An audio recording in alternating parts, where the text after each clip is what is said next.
I'm gonna do that now.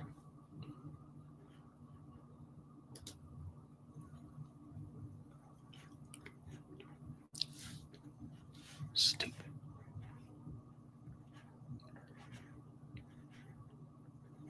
Ah, come on. Hey, what's up, Jenny? What's up, Ben?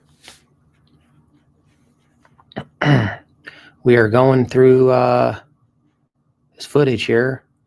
Well, I'm not really going through it. I'm downloading all of it to my computer. And dude, this is like, I've been at it for like 5 hours now and I'm barely through. I'm on to like the third day. So this is going to take me days to do. So I was going to show you guys some of it if you want to. And then if I can get one of these to upload.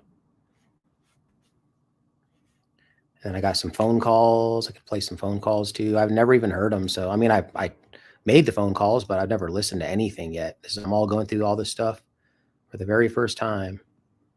I wonder if it's not doing it because I'm on doing a live stream. That's why I won't do it. Let's try with this one. Oh yeah, so this is just going to be lunch or dinner. This is dinner. There I am on the top right. I'm always the first out.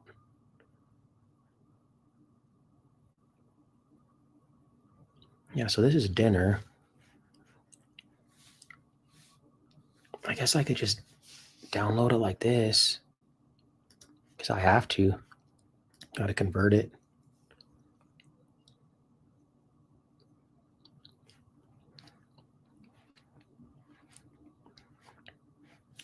Come on.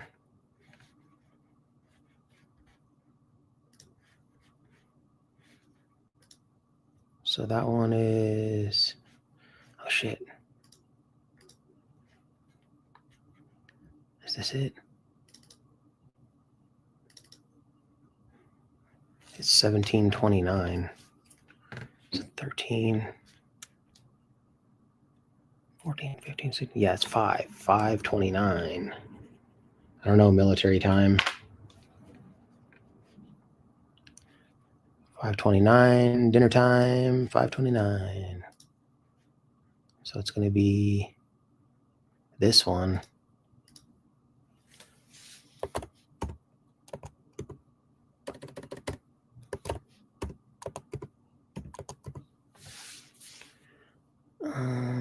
Dinner, 5:29 p.m.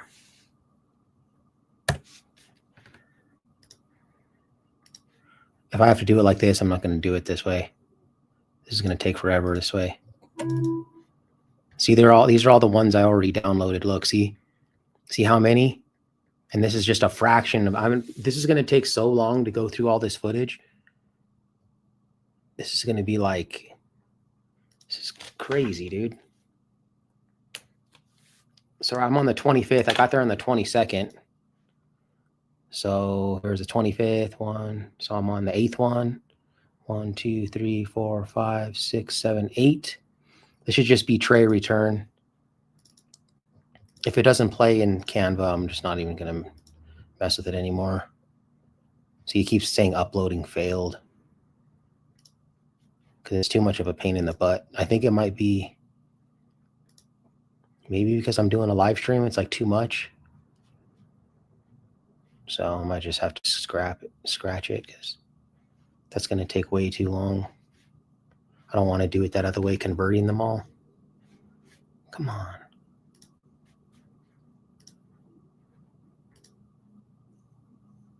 I like doing it with the Canva. The other way's too many steps.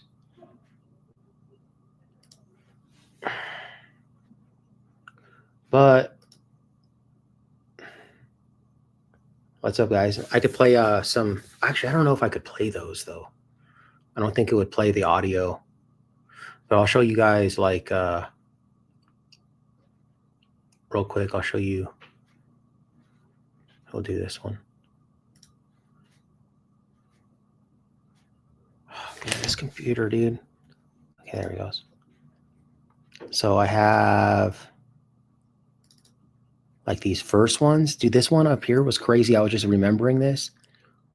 So we got booking, getting off elevator. When I first got there, where's the shoe? Entering day room, entering booking. Booking. This one. This is crazy, dude. Look at this. It's where they put you when you first. I thought I was going to be in there for a while. It's like this little teeny closet. I still got handcuffs on and everything. That's when I first got there. I was like, what is this place, dude? I thought this is like some torture, man. You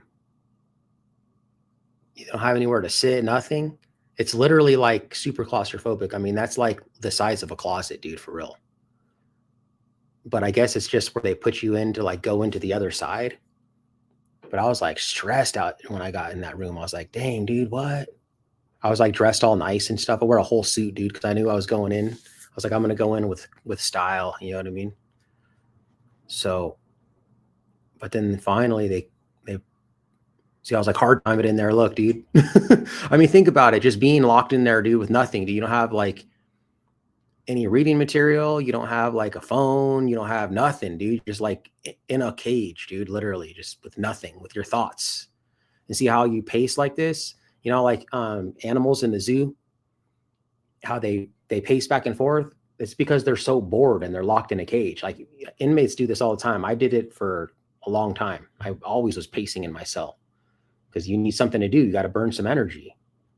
So that's why I'm totally against zoos. I mean, it's literally a torture for animals, dude. Like, think about how sick it is. Like, what if there was a species that came in that was like, it was more advanced than humans, like aliens came down, like, oh, we're going to put these humans in a zoo or lock them in cages and have all of our kids come and stare at them through the glass. You know what I mean? Like, think how messed up that would be, dude. And that's what human beings think it's cool to do to like lions and bears. And I mean, it's ridiculous, man. I hate that. So look, here I am, hard time in it. Look, I've never seen this footage before. Still handcuffed. Oh, then finally they let me out. I was like, dang, man. It wasn't that bad. It was only 6 minutes, but I thought I was going to be in there for like an hour or something. I didn't even know what that was. And then there were some other ones like these. This is all going to be like part of, see, this is getting off the elevator. I got like all my stuff and like I'm going into my pod. Like all this stuff is going to be in the documentary, but it's going to be like, I'm going to have a lot of background music and it's going to be tons of voiceovers. You know what I mean? Because like there's no audio. The only audio is going to be like me talking on the phone, playing the phone calls. So what I'm going to do is I'm going to try to match up the phone call with like the footage here. And then I'm going to like play the phone calls that I had with the footage like matched up to it, synced to it. This is when I first got to, oh, this is where he brought me out of that shoe thing. Hold on, I want to see what you guys are seeing here. Oh, yeah, okay, let's do it like this.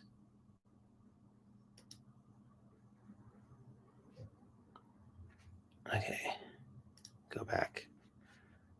So this is that, they brought me out of that shoe little thing, that little closet thing, dude.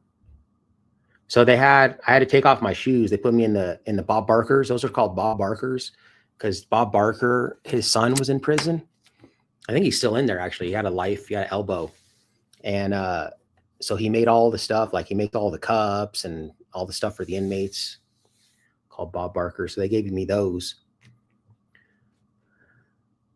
And yeah, this is when I first got there, dude. I shaved my head completely for the jail.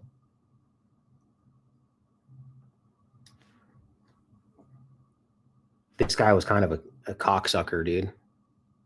I mean, they all are, but some of them are cool, but there's only one guy that I really wanted to highlight. The rest of them were kind of douchey. Actually, no, there's two guys that were cool.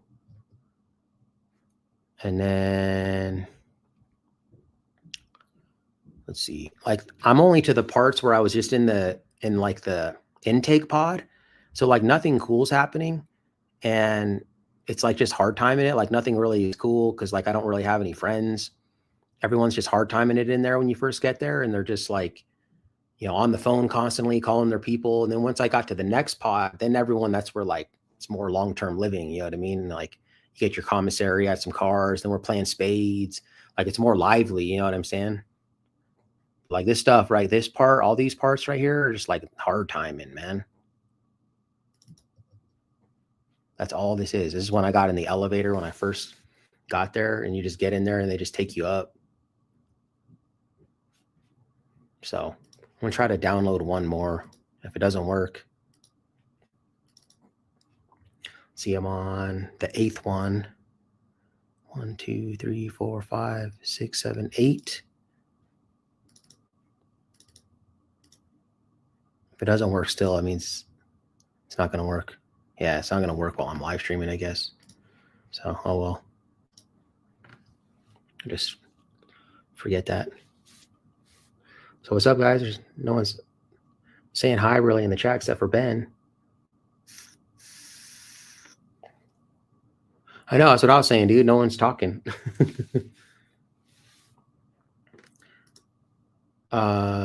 No, yeah, I don't know. It's not a safe room, dude. It's just like this area that they put you when you first get there. And then like it's like an entrance to like the actual jail. You're in like booking, and then you go into this room, this cell, and then it's like that closet, and then they open the other side. You go in this door, then you exit out the other door on the other side, and that puts you into like the jail, which is kind of stupid. Like they should just not even have that. They should just all be one big room. That's what I think. Like, what's the point of that? I mean, I've been to a lot of different jails. I've never been and seen those. It's an old ass jail though. Maybe that's why. But any newer jail, it's just one giant room. You don't have to go into this little shoe thing to get into the next room, into the jail. It's all the jail. It's all secured facility.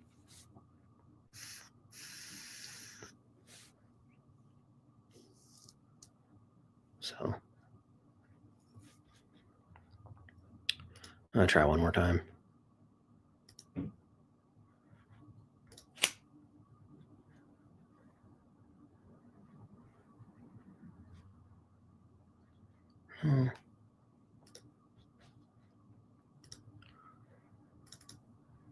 On the 8th one.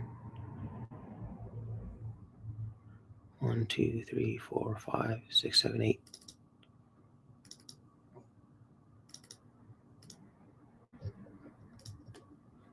How is this in a big file? Oh, now it's working. Okay. Oh, oops, I got to redo share screen.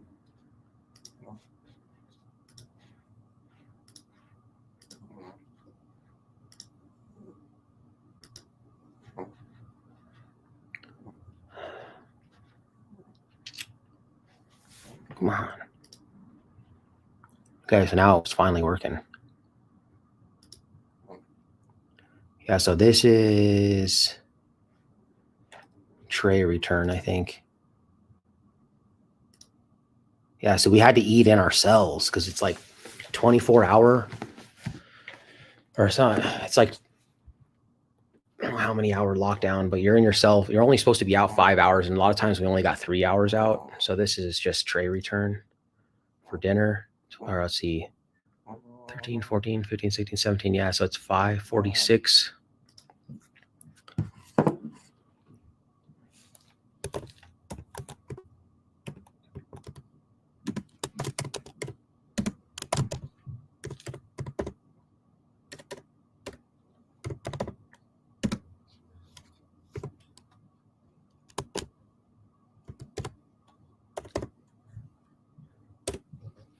Okay, so that one's the 8th one.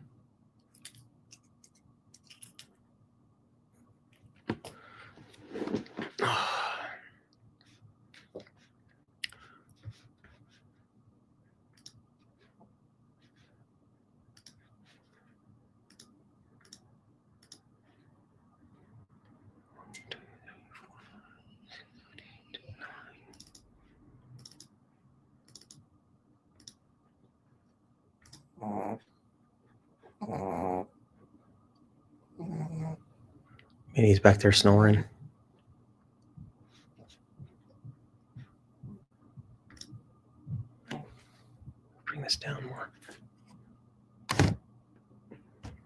Hey, what's up, Q the Audit?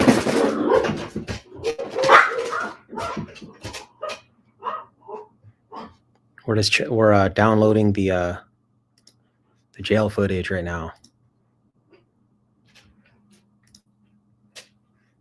Oh, see, this is a big one. See, so when I got a big one like this, it won't work on Canva. That's when I have to do this one. So this one looks like day room. Yep, this is day room. See, there I am in the very top, coming out. This is like the hard timing. So then I got to convert this one. This one will take like 5 minutes or something to do. So in these long ones, you have to sit there and like download them. I got to like convert them. So it's going to take, this is going to literally take like several days just to get the footage to usable footage to where I could drop it into my editing software. So it's going to take a long time to get through all this stuff. And then the video, this is going to be the longest video, or the longest like I've worked on one, because I had to go, first I had to be in jail, then I had to go back and forth so many times for the records, and they were trying to not give them to me. I don't know if you guys were following that. They're trying to not give them to me. They're trying to say that I'm past the 30-day retention period, even though I requested them like a few days after I got out of jail. They're saying, oh, sorry. And I had to you have to push, and I had to get a hold of the founder of the Colorado Open Records Act Coalition or something like that. I can't remember what it's called. And I was touching base with him, and he was like doing some research for me and looking up their policies and like, hey, you should tell them this. And so then I would email them this and whatever he was telling me. And then, then all of a sudden they emailed me, oh, upon further review, we were able to get your records. Like, dude, idiots, man. What do you mean upon further review? Dumbasses. Because they know that I told the lady, I was like, dude, there's no way I'm letting this one slide.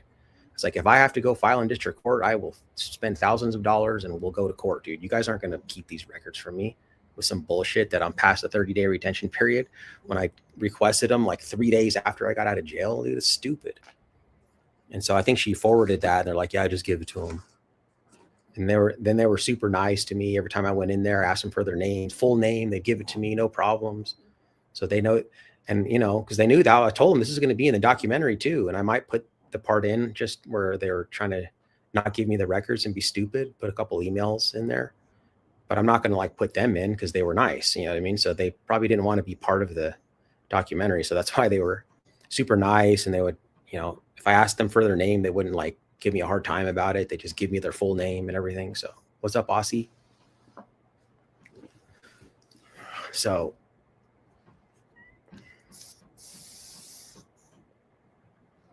they didn't want to be part of it. So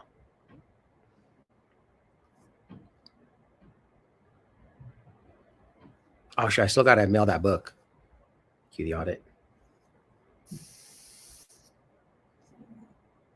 So it's tomorrow, Friday. I could probably do it tomorrow. What up, J Duel 3? Never seen you before. So what you guys getting into? Let's see where this is. Come on. I don't know why my computer does this. Sometimes wants to bring it up. It's at 50%.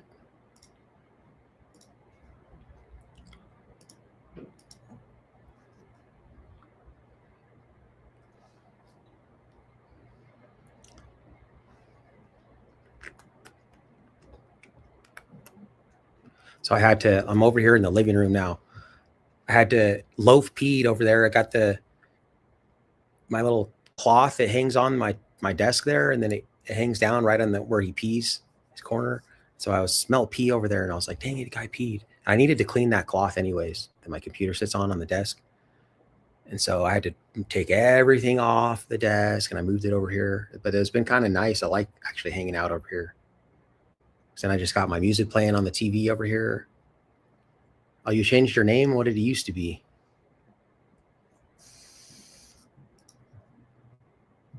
I'm pretty sure this is going to be the first of its kind. I've seen a lot of documentaries, and I've never seen one like you're talking about. Yeah, that's why I was excited about it. Cue the audit. And I was like, dude, I literally thought of the idea to make a documentary out of my jail stay, like after I'd been there a week. I was like, dude, I should totally just do a records request for all this footage. And like after I realized that, that's when I started taking notes. So like in the first like 7 days, like it's just my records request is very like generic. It's like a blanket. Like I mean, all the times that Christopher Cordova was in the day room from this date to this date, right? And like, so then they kind of did the research for me and just did it. But then when I realized I was going to do it, I was like writing down exact times. You know, I was like, 10:31 from 7 to 8 o'clock. You know what I mean? Because I knew that's the time that I was out in the day room. So it probably made it easier for them too. And then at like 11:01 X-ray 350 to 415. So then, I put like from the moment I leave my cell, so I'll have the footage from me leaving the cell in the pod and then going down the hallway and then the elevator and then going to do my X-ray and shit. And then like, I don't know if I'm going to use that. I might use some of it, you know what I mean? Not the whole thing. But like a lot of this stuff, and me just returning my dinner tray and stuff, I'm not going to use that. But I wanted to get everything just in case, you never know. So, and then like I said, I'm going to be playing the phone calls that I made and some of the ones when I first got there and I'm hard timing it, talking to my mom, and then I was talking to Direct D a bunch, and I was talking to my friend F in Reality. And then I had a video visit with my friend Escrow. He came and visit me. That was cool. So I'm going to play that. You know what I mean? So it's going to be cool. I'm still waiting on, I don't know if I have that one yet. I think that's the one I'm still waiting on. I have almost everything that I requested though. I have all the phone calls. I have all the video footage. I think I've noticed they missed one so far. I've been going through this. It was only a dinner tray return though. So I'm not going to stress. I'm not going to like complain about it because it's nothing big. But if they miss like a day room out or something like that, then I'm going to have to tell them they missed something. But they did a pretty good job, man. It's pretty well organized. Oh, you're Jason Dooley? Jason Dooley. I don't know if I know you though. I don't know if I ever know a Jason Dooley. Have you been? Sorry, dude, if I don't recognize or remember your name. Did you change your logo and everything?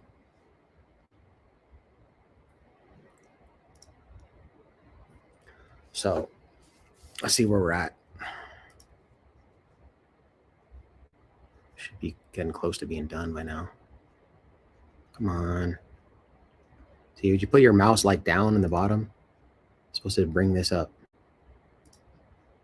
Oh, we're at 100%. Okay, so now we can download this one.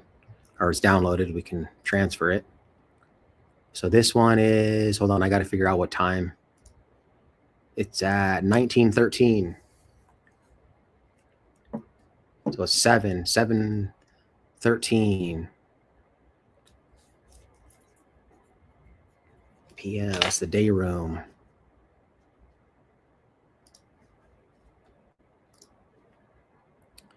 Yeah, see, I think the ones that are like 2 hours long and stuff, like I have to like convert them. Okay, so I just want to keep them all the same so that they're 10, 25, 24, day room. What time I say? 7:13. 7:13 p.m.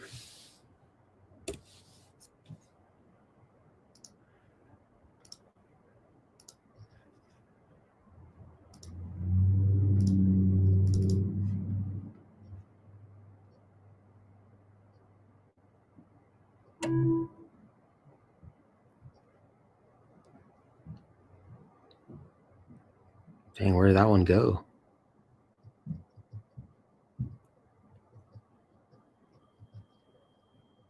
Day room 3 p.m.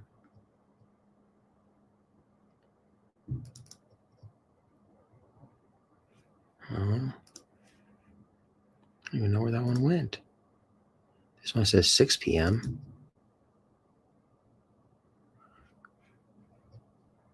That one's at 1:16. That's dinner. Day room 3 p.m. Oh yeah, this is it. It's not 3 p.m. It's 7:13 p.m. Okay, so that one is the 9th one, I think.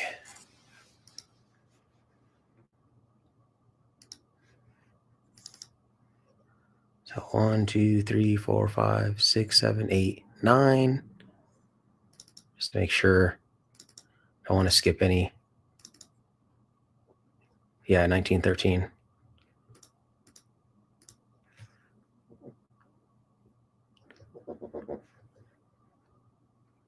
Okay, now we're on 1026, so it'll be easier.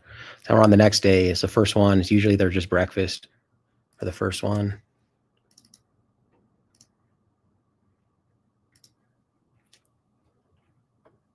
Yeah, it's going to do this thing. Upload fail thing.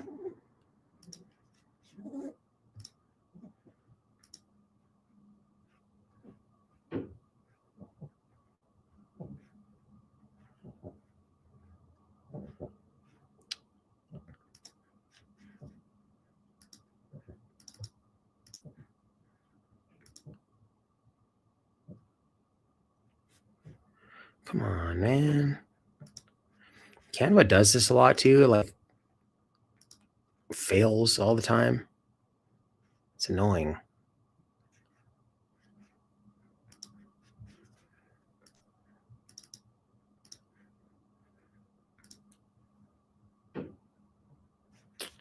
Stupid.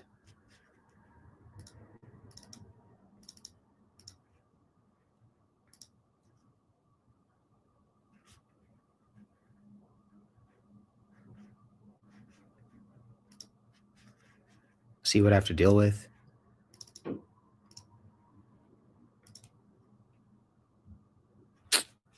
Forget it, dude. I'll just finish it tomorrow or something. Silent watcher, right on. I don't know how long this is going to be. Probably, I'd say it's going to probably be at least an hour and a half. And then I don't like long ones like that, but I mean, it has to be long unless I do 2 parts.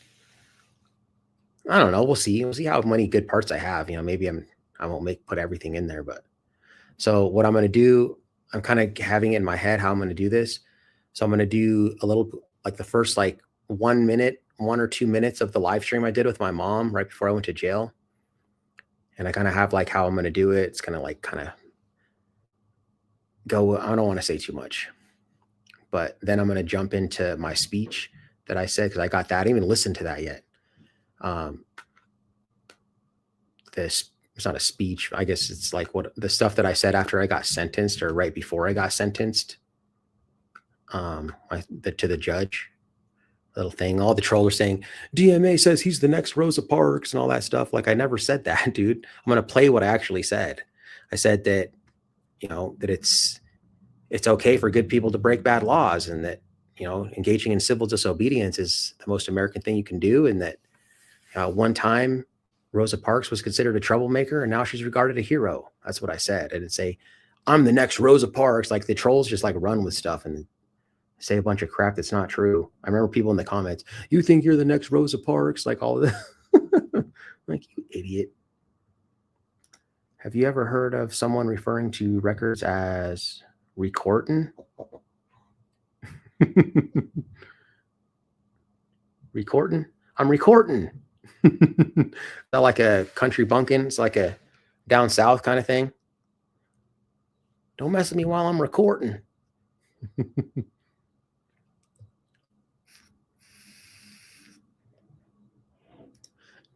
I do notice people saying it's filming.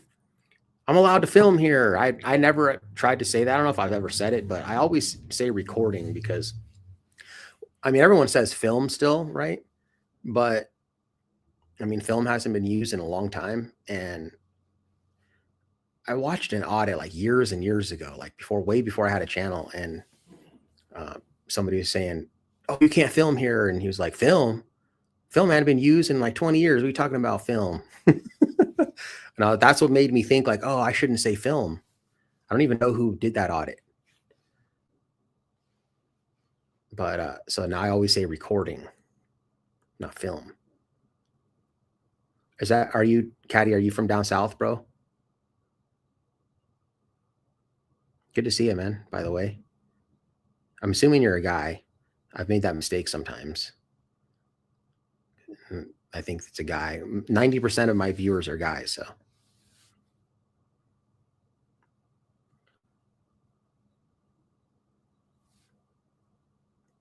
I actually was on the DMA channel. I was getting a lot more female viewers. It's like 86% men. It was like way more women than I ever had. It was like, it's always like 90 to 92% men. And then all of a sudden I started getting a lot of women. I had a lot of women members too. Like a bunch of them.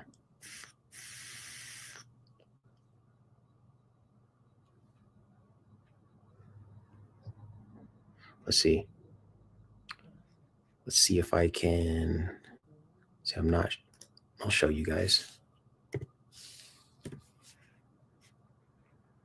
Do something a little different today. Some members.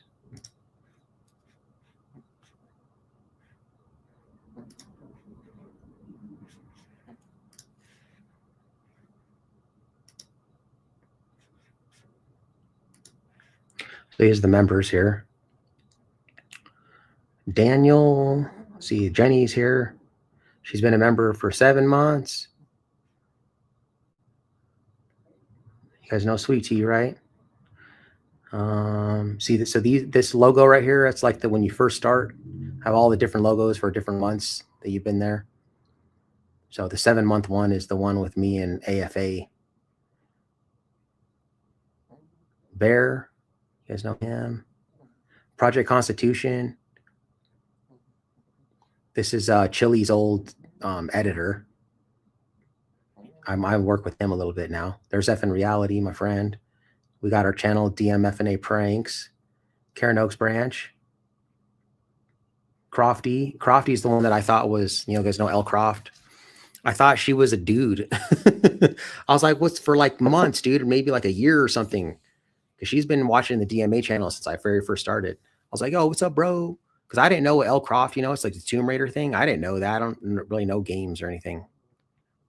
But her name's Laura. Or no, Lori. It's Lori. Let's see if there anyone else is in here.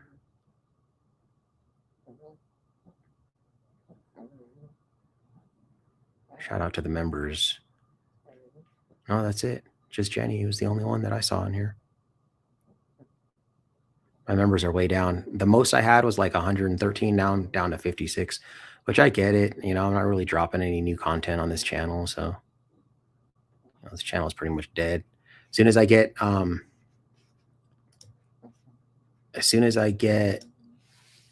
the other channel monetized, which I'm really close. I'm only like literally 3 watch time hours away from at least being partially monetized.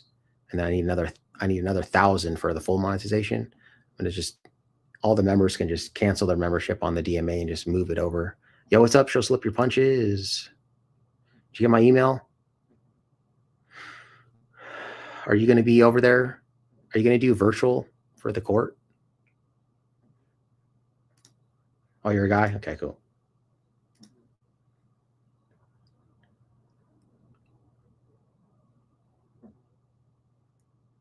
Oh, I was watching one of Lana's videos and the security guard said, "You are recording people who don't want to be recorded." Don't be recording people. I'm going to say that now. Okay, yeah.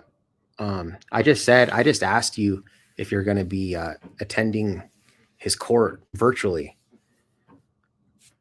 Because if you are, then I can just do the same. You know what I mean? Because I'm not going to be in Colorado Springs that week, but I mean, I can if I have to. Like if he gets a bond and he doesn't have anyone to bond him out, I'll drive down there and bond him out. but I don't want to go down there if I don't need to. Like if he just gets out, you know what I mean, on a PR bond, then I don't need to be there. You know what I mean? Because it's like an hour and 15-minute drive. Yeah, just send me the info so that I can just attend. Yeah. He told me about his case. I just can't remember. But I got a bad memory. But just send me the info, like the link or whatever, to join virtually so I can just be there like that.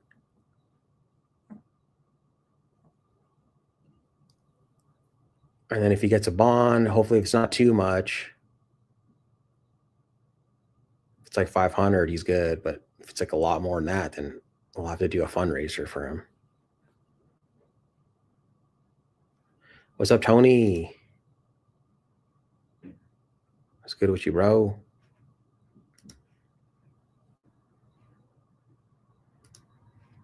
Okay, let's go.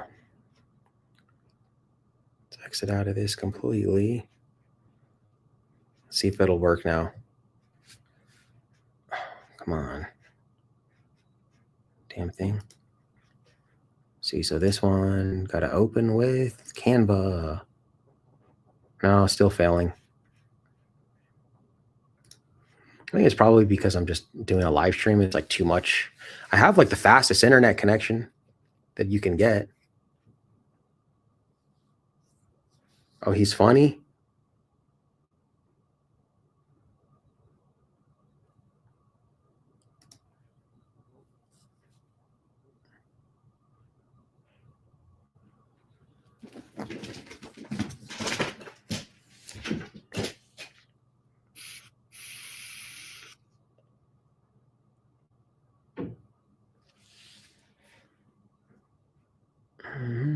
So I don't know. I was just going to keep downloading these videos as I was doing the stream, but it's not going to work. So I think I'll probably just say I'm done working for the day and then let's get back to it tomorrow, I guess.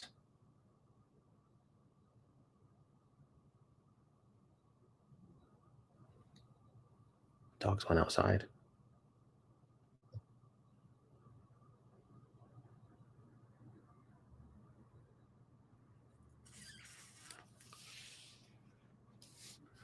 I don't know. What do you guys want to do? You want to play a video, or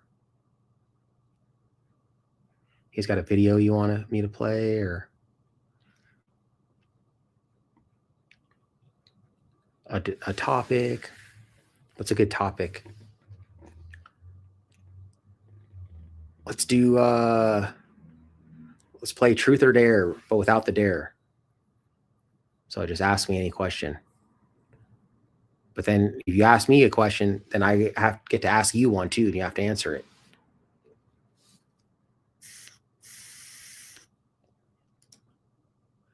I think it's crazy, man. It's a travesty, bro.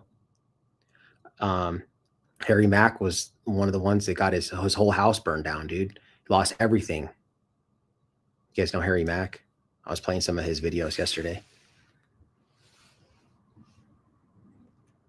I mean, I don't really know much about it.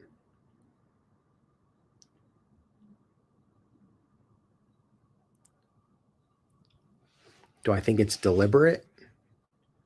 The fires? No. I mean, I don't know. I don't know much about it. I just know that there's some wildfires, and a bunch of people in LA, their house got burnt down. Do you think it's deliberate? Like who? Like the government did that on purpose or something to start like a chaos so that the transition of power and on the 20th can't go through? I wouldn't be surprised if that happens.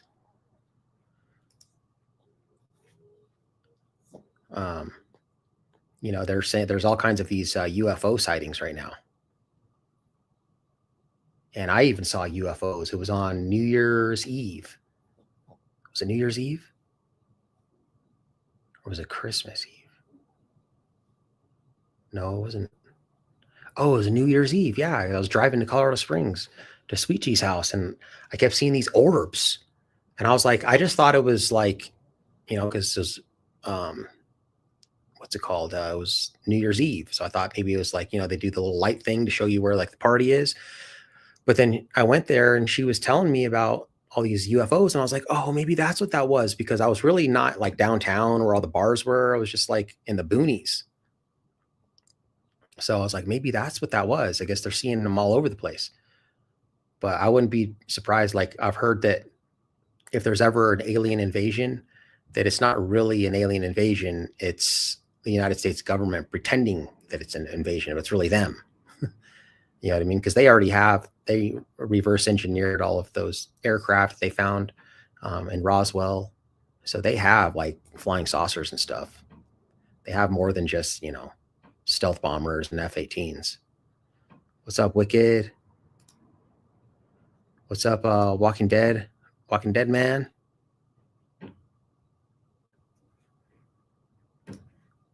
So, but it could be also the aliens saying, hey, dude, these Earthlings they're destroying their own planet. We're going to come save you. I mean, do you think these like aliens, let's say they're millions of years more advanced than us, right? As far as civilization goes. I mean, people think that we're so advanced, right? No, we got all this technology. Dude, think about the technology boom. It's like literally like 30 years old. You know what I mean? Since we started getting like computers and stuff and like AI and all that, it's like 30 years old. When we first had little computers, you know what I mean? Like, or the technology is like every year it's like doubling. You know what I mean? So like the technology that we have within the last 5 years, like dwarfs the technology that we've gained within the last 20 years. You know what I mean? Or like the last 10 years even, because it's always doubling. So, and the stuff that we have now, like the government, they say that the government's like 100 years in advance. You know what I mean? Like the stuff that like the computer that we'll get in 100 years from now, they already have it for themselves. You know what I mean? But they're not going to give it to us. So, but yeah. So anyways, if it's our technology explosions really within like the last 10 years, that's like the infancy, man, of our technology. So, but anyways, aliens, if they're, a million years ahead of us or, 500,000 years ahead of us, whatever it is, a lot more as far as technology goes. Do you think that they have government? No. As a human species, we're evolving to be less violent. So I've said this before, we're actually the least violent in human history right now. You are the least likely to be the victim of a violent attack today than any other time in human history since we've been recording it. So if you watch a lot of the mainstream media, and you'll think that the world's a very scary place and we need a lot of government to protect you, right? That's what they want you to think. It's fear mongering. But when you go walk down the street, it's, and you run into a stranger at the bus stop, it's expected that there's going to be mutual respect. You're not like afraid of all the other humans. You know what I mean? And even if you're in a bad neighborhood or something like that, the only reason the bad neighborhoods exist is because government creates those bad neighborhoods, dude. Without government, we wouldn't have ghettos and stuff like that. Because everyone we'd be better off. Like most Americans pay half their income to the government every year, right? And people, I only pay 20 in taxes or 30 in taxes. Well, that's just your income tax, dude. That's not your sales tax. It's not your property tax. If you want to, own your house, you don't really own it because you have to pay rent to the government every year. So if you want to continue owning it, you got to keep paying up. It's not your speeding ticket, your driver's license. You got to get a permit so you can work on your own home, right? Fishing license, like all that stuff. Or add it all up. It's like half. You work 6 months out of the year to pay the government. So if you made all your money that you made in the year and you took half of your money that you made and it just evaporated into the memory hole, that would literally be better than the current state of the government taking it from you by force and then using that money to enact violent policies against you. We'd be better off if it just wasn't there at all. And I played that video actually a couple nights ago on how we could survive without government. It was an Adam Kokesh video. I don't know if any of you guys were in here. It's a really inspiring video. I love that video. But yeah, so like aliens, they're like, look at these freaking humans over here with governments, dude. Like they think they're free. Like to govern by definition is to rule. It's to control by force. That's what to govern is. So there's no such thing as real freedom. Like if you have a government, you're not actually free, right? Like if taxation's not theft, if it's not theft, some people think taxation is not theft, well, then that means you're a slave. Like, does the government own you? Right? Do they own the fruits of your labor and they let you keep a part of it? No, you own the fruits of your labor? Okay, well then taxation's theft. It's one or the other, right? So I'm sure that these aliens don't have government. They're going to look at us like these primitive humans, just like we look back, a couple hundred years ago, like medieval times when they'd like, behead people and stuff, guillotines and all that, and in public in front of the whole town and be like, oh, look how barbaric that was. These primitive humans. That's how like we're going to look at ourselves, in another, I don't know how long do you think it'll take to get rid of government? I'm hopeful another like 200 years. Right. But let's say 1,000 years and look back. Remember when humans used to have governments and they thought they were free? Right? Stupid, man. But government's like a cancer. It's like a virus. It has to justify its existence, right? That's why like all like stupid stuff like libraries. Like these libraries have all these positions like patron experience supervisor. What? Because they're so administrative heavy that they have to like create all these jobs as stupid positions, right? And it's like, it's just like the free market does it too, to corporate, right? And they're like, oh shoot, this is our budget. We got to spend another $5,000 this month, or we're going to be under budget, and we can't do that because then we'll get less money next year, right? It's the same thing with government. It's like they have to justify all of this spending, so they got to like create, all these new positions like patron experience supervisor. And that's why the police leave their vehicles running. You guys see all those audits where they're just leaving the car running with no one in it. So they can just waste a bunch of taxpayer gas, right? So they can say, hey, look, we're out patrolling. We're doing this. See, we're spending all this money on gas patrolling, right? So we need more money next year. Look, we went over budget. Now we need more money, so they can get, even more bloated salaries. And, then they can just leave their cars running so that, when it's 100 degrees out, they can just get into a fresh air conditioned car. You know what I mean? Like, stupid, man. So anyway, that's my little rant on government, dude. It's not really well, I would say that taxation in general is just theft. You know what I mean? Not just property tax, but definitely property tax. I mean, that's a thing, dude. Like property tax wasn't around during the founding of this country. You know what I mean? Like all this stuff is like relatively new, man. Just more and more and more and more. You just add a little bit. Like first, okay, we'll just add a property tax. And it's people like, oh, we got to pay taxes on my property now. Okay, right. But then now it's sales tax, and now it's this tax, and now it's inheritance tax and capital gains tax, and you can't just add all the taxes all in once, right? You can't go from 1% tax to 50 like overnight. Everyone would be revolting, right? But if you just do like 1%, every 4 years you increase the taxes by 1%, whether it's just raising the taxes or property tax, adding different kinds of taxes.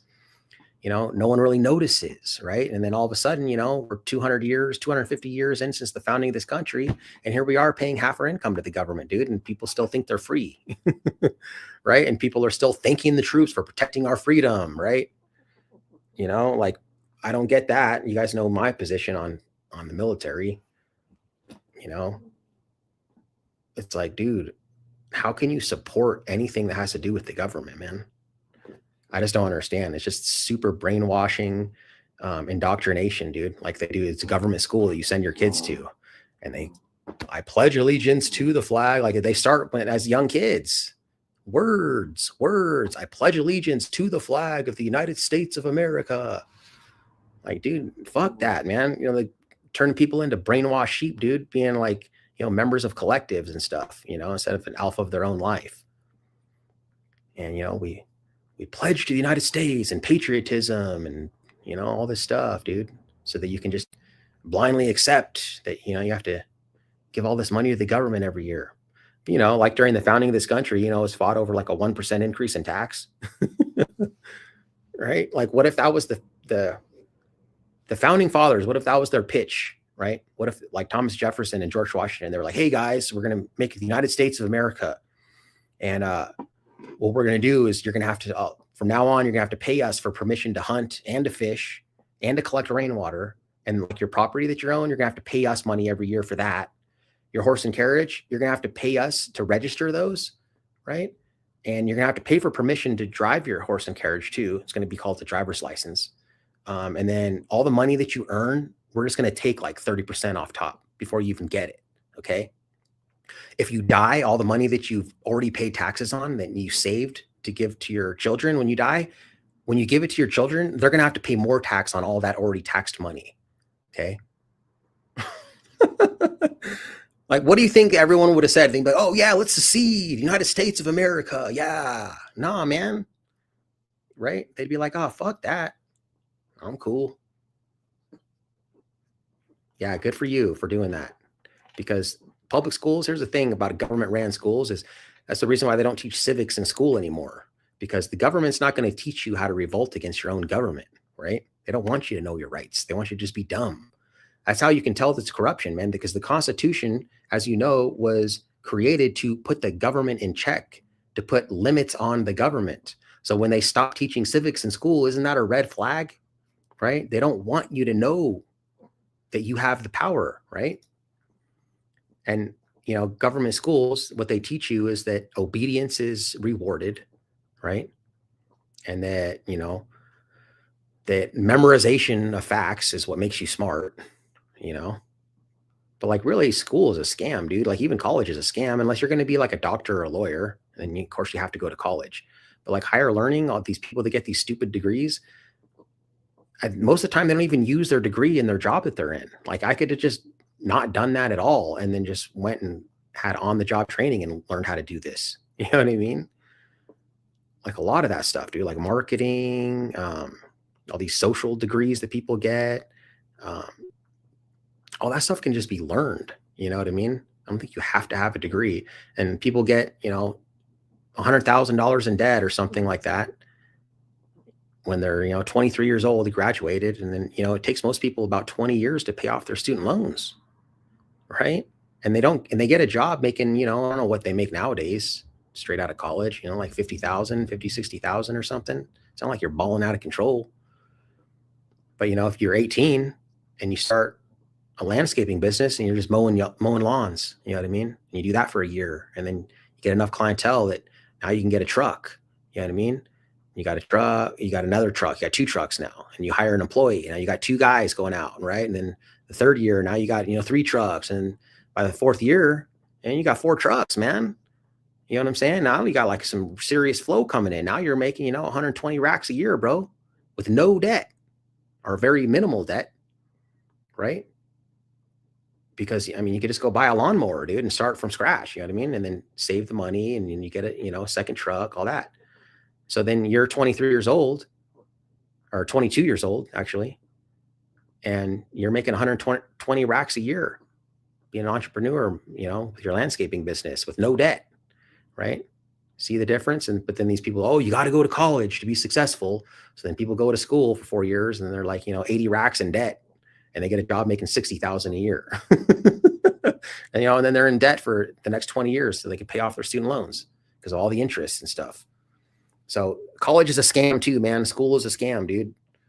I never did good in school, but I don't think I'm stupid. I know I'm not stupid.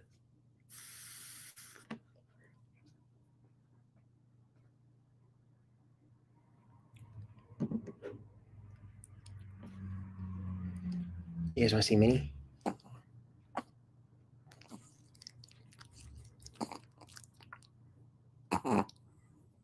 She weighs 4 pounds and like 6 ounces.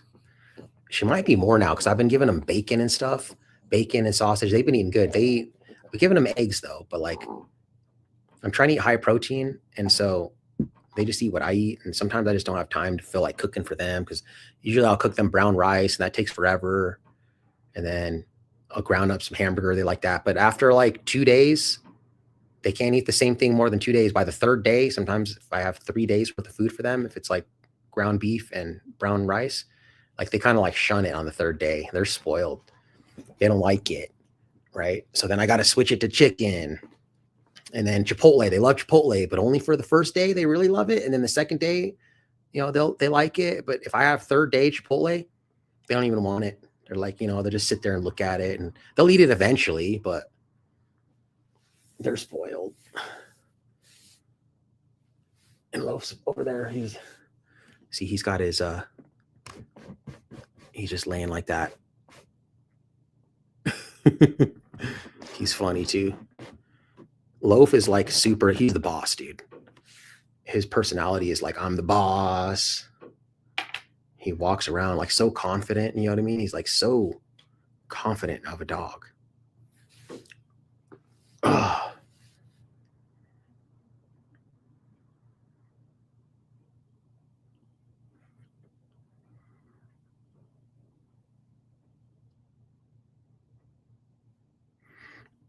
But I put those things up there, those little turquoise things, because they used to always lay up there.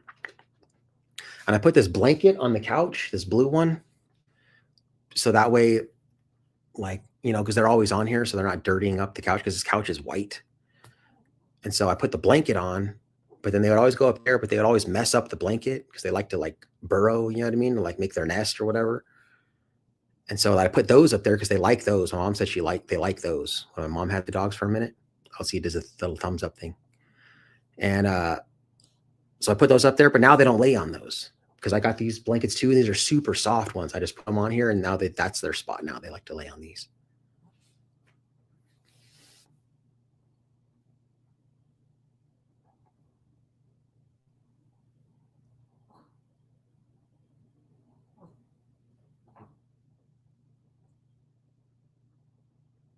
Yeah, it's pretty much renting your own property, dude.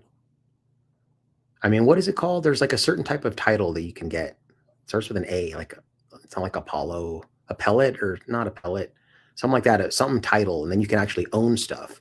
And it means like the definition of the word that I'm thinking of means like not even God can touch it. And you can get these kinds of titles like for your car and for your, your house and stuff. But the reason you have to pay property tax is because you don't own the land. You only own the actual house. You don't own the land that the house sits on.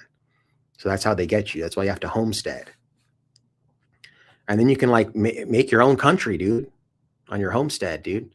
Like Adam Kokesh has, I think he's got 10 acres. And then Direct D's got more than that. He's got, I don't know, remember how many acres he's got, but he's got a lot. It's like his own country over there, dude. It's homestead. So, dude, Adam Kokesh actually drafted up a constitution for his property. It's funny. It was kind of like a little bit like facetious, kind of like sarcastic. What, man? Why you think all that, me? You know what I mean? She wants pets.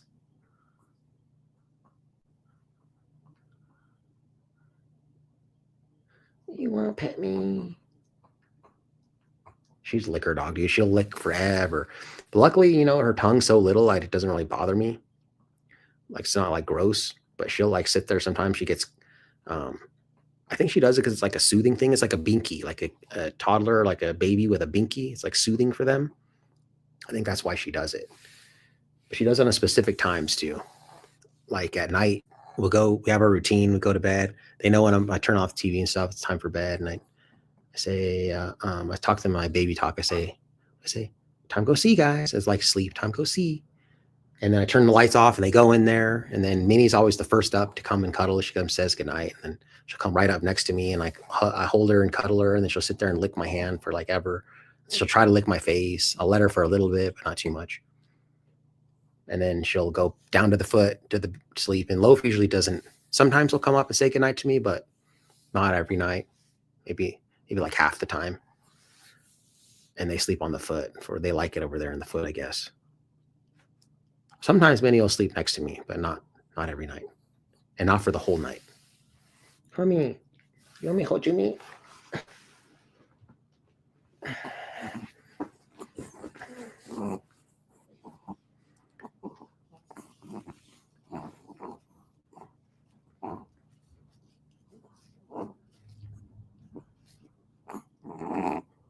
She's snorty.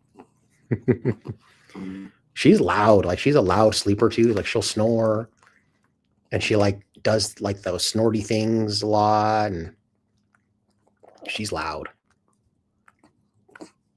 You wouldn't think there could be so much noise coming from a little dog like this. But she does reverse sneeze. You know what that is? It's like this weird thing, or it's like constant snorting. But I found out, I thought something was wrong with her. I took her to the vet, and they said it's just reverse sneeze. I guess dogs do that, especially small dogs. But sometimes people be like, "Is she okay?" And I'm like, "Yeah, she's just reverse sneeze."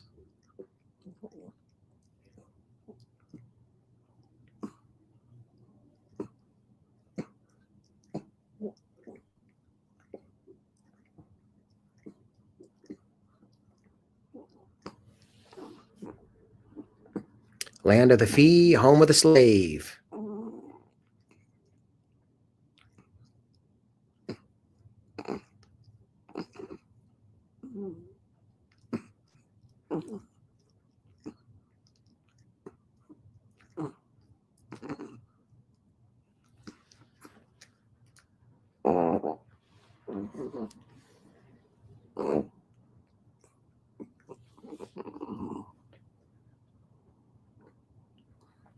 So I don't know, guys. What do you think? What do you want to talk about? Are you guys going to ask me more questions? Probably, like I said, truth or dare, but without the dare. Or we could do. Okay, here we go. Cool. What's your biggest fear? Oh, shoot, man. What's my biggest fear?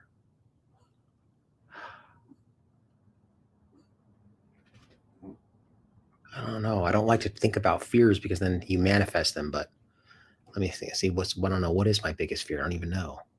I have to think about that one for a minute. I guess maybe, I don't know if it's my biggest fear. I have to really think about that. But I know I have a fear of never making it. You know what I mean? Financially. That's probably one of my fears because I want to be able to take care of my mom. And so I've never made it. Every time I get something going, then like something comes and messes it up. You know what I mean? So, I started out like in the pizza business, and then I would start doing well, and then something would happen. And like I was just working for another company. I was the GM, but then I ended up quitting because I moved to New Mexico because I worked for Papa John's. I was going to do this. I was going to buy a Papa John's franchise because my dad, we got like this severance package. He ended up with like 700,000. We were going to buy we're going to be business partners. So I quit my job and I went to New Mexico where he lives, and we're going to buy a franchise. And then it wasn't working out. So I had to move back and then try to get my job back. And when I got the job, it was a franchise, and they didn't do background checks because I'm a felon. And so it was fine. And then when I came back, though, corporate had taken over already, but I was just grandfathered in because I was already working there. But then since they had to rehire me back, they did a background check. I'm like, oh, no, we can't hire you. And so that's like why the recidivism rate's so high in the United States, because people that want to do things on the up and up, but they can't because no one will give you a chance. You know what I mean? And I think part of the reason, it's the free market. They should be able to hire who they want, but people just the government shouldn't be giving out felonies for stupid stuff. You know what I mean? Like I've said before, a lot of Americans commit felonies every single day and they don't even know they're doing it because that's how many laws are on the books like that, felonies. And that there's two kinds of Americans, felons and people that didn't get caught, right? Because, most people experiment with drugs, or, even when weed was legal, maybe you give your friend a bowl of weed, that's distribution of marijuana, it's a felony. So like a lot of people commit felonies. And they're not dangerous. Like when I was in jail now, like most of the people in there are just regular dudes, man. They either made a bad decision or they didn't even make a bad decision. They're just a victim of their own government like I was. So, there's some knuckleheads in there, you can tell, but most of the dudes are just cool dudes, man. So they're just in there for dumb shit. But then, and I was an electrician, and then I finally started making some good money. And then I did a career change to do this. And then, now I'm doing this. And then, this year was going to be my year. I was like, okay, I'm going to really start making some good money this year. And then all of a sudden I get shadow banned. So then I got to start all over. So like, that's probably my fear, I would say, is that every time I feel like I'm about to like make it, then all of a sudden something happens and like I have to start over. Cause I want to be able to take care of my mom because she's done so much for me, like financially and just, she's literally like my ride or die, dude. She's the only one that I know for a fact that I can always count on. Everyone else, it's like, maybe you'll be here, maybe you won't. I want you to be in my life, but I don't know if you're going to. I can't like take that to the bank. You know what I mean? Like you could just leave. My mom will never leave. So that's mine. That's my biggest fear right now, I'd say. I don't want to think about it too much because then you just manifest it into reality. So now I got to ask you one. Okay. Truth or dare. Let's see.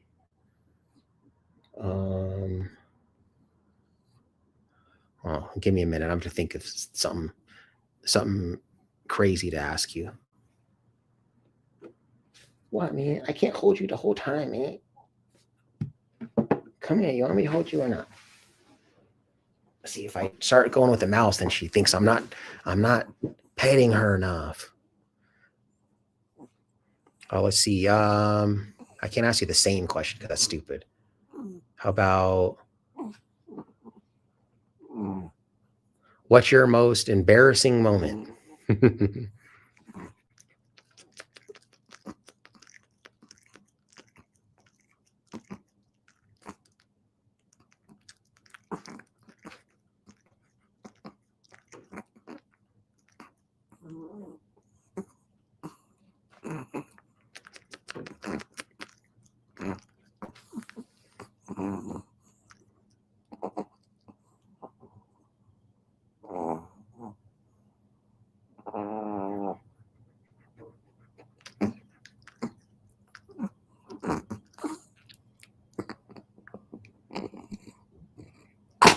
Oh, bless you, me.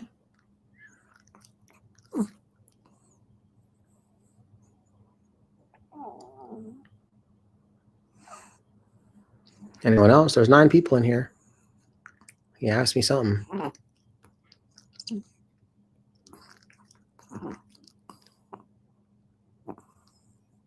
See, she just likes to lick you in the face constantly. See, that's what I like about Loaf. When Loaf starts getting cuddly, though, it's like I can because I like to put my face in their face. And I can put my face in his face and he just kind of sits there. But if I put my face in her face, she'll lick me.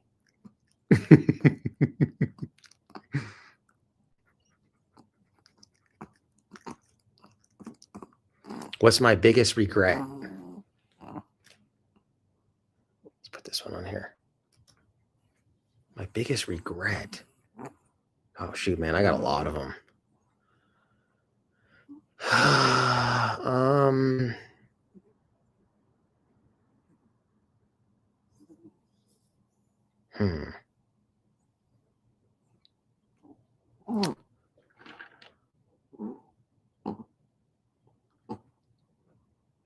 Biggest regret.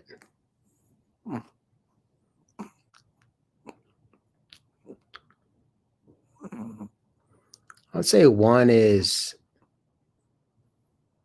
the way that I treated one of my ex-girlfriends is one of my biggest regrets. I could have been better to her. And she was like not the best to me. She did stupid stuff too, but I look back and like I was like, oh man, why such an asshole? You know what I mean? I actually took her and I sat her down on my couch and I told her to come over one day and I told her all the things that I'm sorry for, that I should have done better. Like every single thing that I could think of that I like messed up. And I was like, I just want you to know that like, I'm sorry and I shouldn't have done that. And I feel bad. I just wanted her forgiveness, you know what I mean? So I could like move on. So I'd say that's one of my biggest regrets. And, she wasn't meant to be in my life forever. Not everyone's meant to be, on your journey for your entire journey. You have soulmates, right? And soulmates don't have to be romantic. They could just be, actually the majority of your soulmates aren't romantic. I mean, you could have a soulmate. They're part of your soul tribe. You have your biological family and you have your soul family, soulmates. So, soulmates could be in your life for 10 years, your whole life. It could be, a couple months, it could be a week, it could be a day. It could be a couple hours. So any person that's in your life that, no matter how long they were in your life, if they made an impact on your life and, you still think about them, they are in fact a near and dear soulmate. So not all of your soulmates are meant to go. Not everyone can come on your journey with you. They weren't meant to, right? And so this person, she wasn't meant to be on my journey for my whole life. And everything is a lesson. If you want to know the meaning of life, biologically is to survive and replicate, but spiritually it's to learn lessons. Here, I know Loaf's not letting you up. Sorry. There you go. It's to learn how to create, to learn how to manifest is the main thing, but it's to learn lessons. Earth is a school. And when you come here, you got to go through all the grades, right? And you can't just go from kindergarten to college. You got to go through each grade. And if you don't get it right, then you got to come back here and do it again, right? And if ever notice, like there's a lesson in your life that you're supposed to learn, and if you don't learn it, then God will just keep putting the same circumstances with different people in your life until you figure it out. You ever notice that? And so that's what I call summer school, right? Oh, you didn't learn. Now you got to go to summer school. And then if you die and you didn't learn the lesson, well, now that's called repeating the grade. Now you got to come back here in a different, body. And then you got to redo it again, and you keep doing it. And there's no judgment, and however long it takes you. But so anyways, that's the purpose. So that's why she was in my life. It's to learn lessons. And I learned a lesson, right? I think I learned it. And only you can determine what your lesson is that you have to learn. And so I think I figured that one out. That was my lesson that I needed to learn. And so that cycle is closed now.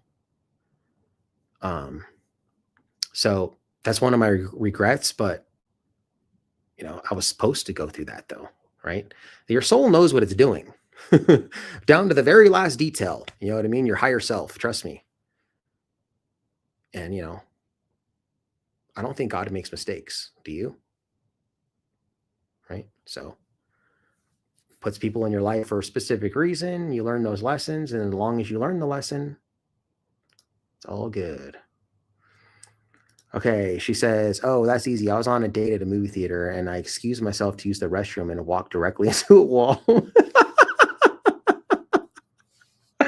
Oh man, that's hilarious, dude. I got to think if somebody did that. You know what? If I was on a date and like somebody did that, I would actually, if I was really feeling the girl, I would actually feel a little bit relieved, because then I would be like, if I was kind of nervous, it would like take the edge off. Because after that, it's all these little mind games dating, right? And like when you're first getting to know people and like, shit tests and all this stuff, girls play them on guys all the time. So like, that's why they say like Venusian arts, which is the art of picking up women. Like they say it's called throwing an egg. It's a neg is a negative compliment, right? So you say like, oh, I really like your nails. Are those real? Oh, no. Oh, well, they still look nice, right? It's like, what can you say about that? It's a compliment, but it's like kind of a negative compliment, right? Or you say, oh, what is that? You pick off a piece of lint off of her shoulder that you pulled out of your pocket. Oh, what is that? And flick it. Like she can't get mad at you for that. Like you're helping her out, right? But like it's a neg. It's because it brings her down a notch, really. Like it evens it out. Because a lot of times women, especially if they're really beautiful, they'll put themselves on the pedestal, right? And so you do something like that, and it like kind of evens the score out. It's like a social dynamic like game that you have to play, right? So anyways, that would be like a neg that you negged yourself as you walk straight into a wall. And I'd be like, oh, okay. So now she's going to be trying to like play the game. Now she's got to try to win my attention over more, because now she feels foolish because she walked into a wall. Yep. For a reason, a season, or a lifetime. I like that. For a reason, a season, or a lifetime. That's cool. Yep. Over and over till you figure it out. Q the Auto is checking out my Empirical Miracle channel. It's my spiritual channel. So if you guys, I noticed that I lost a couple of people when I started talking spirituality stuff, but if that interests you, you should check that channel out. I got tons of videos talking about stuff like that. We ended up dating for a long time, and yes, we laughed about it for years. Yeah, that's a cool story, dude. For first date, you know what I mean? That's a good one.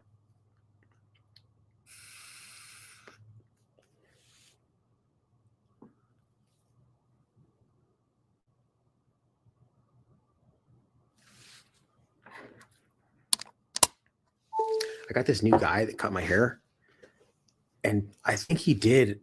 I really like the way he does these fades. Because I get this guy in Colorado Springs, he's good, but like his fades, when it starts coming up here, it's like more hair. It's like a faster fade. You know what I mean? There's more hair quicker. This one's more of a gradual, but not too gradual. So I'm digging this guy. I was like looking for a new barber. I think I'm going to stick with this guy. See, check out this hat, dude. This is kind of like the clothes I used to wear when I was younger. So I know that I'm too old for these clothes, but I was like trying to I have to wear these different clothes because I'm getting bigger now. So like when I was younger, I used to wear like big ass baggy clothes. You know what I mean? In my 20s. And so I gave away literally like 100 shirts, dude, but I still have some. And so now that I'm bigger, like all my clothes don't fit. So I got to wear like these other shirts that I got that I used to wear. And so like this hat just like matches and stuff. So that's why I'm wearing this. But I still like the flat brim hats, dude. This hat's pretty cool, dude.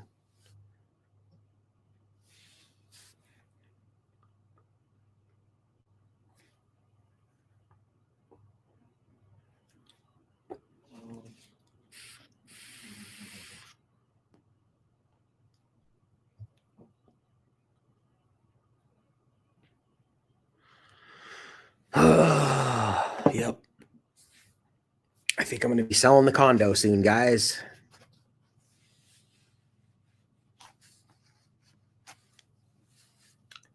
I'm selling the condo.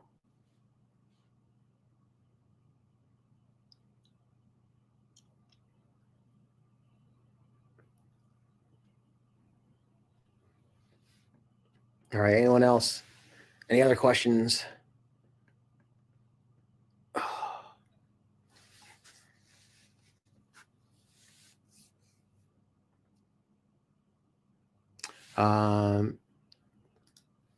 It's a secret. I can't tell you.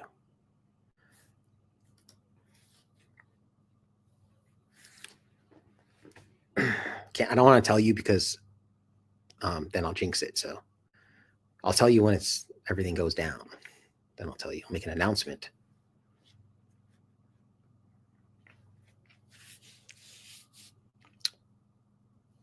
Biggest insecurity. I got a lot of those. I would say, I would say probably my confidence, although it's not really an issue anymore, but it was for a long time. I'm an introvert, and I'm like an outgoing introvert. So, and introverts and extroverts don't necessarily mean like, oh, if you're an extrovert, you're outgoing, and if you're an introvert, then you're shy. That's not really what that means. So, to tell if you're an introvert or an extrovert, if you're an introvert, you gain all of your energy when you're alone. That's why like introverts like to be alone, because they can replenish their energy, because they feel tired all the time, and then they're alone. They need their alone time. So they wake up in the morning full of energy, and then when they leave the house and they go out and interact with people all day, they drain their energy. Those people drain their energy, and then they come home feeling exhausted, right? Extroverts, they wake up in the morning feeling exhausted, right? They feel like crap. And then as they go out and interact with people, that replenishes their energy. That's the difference.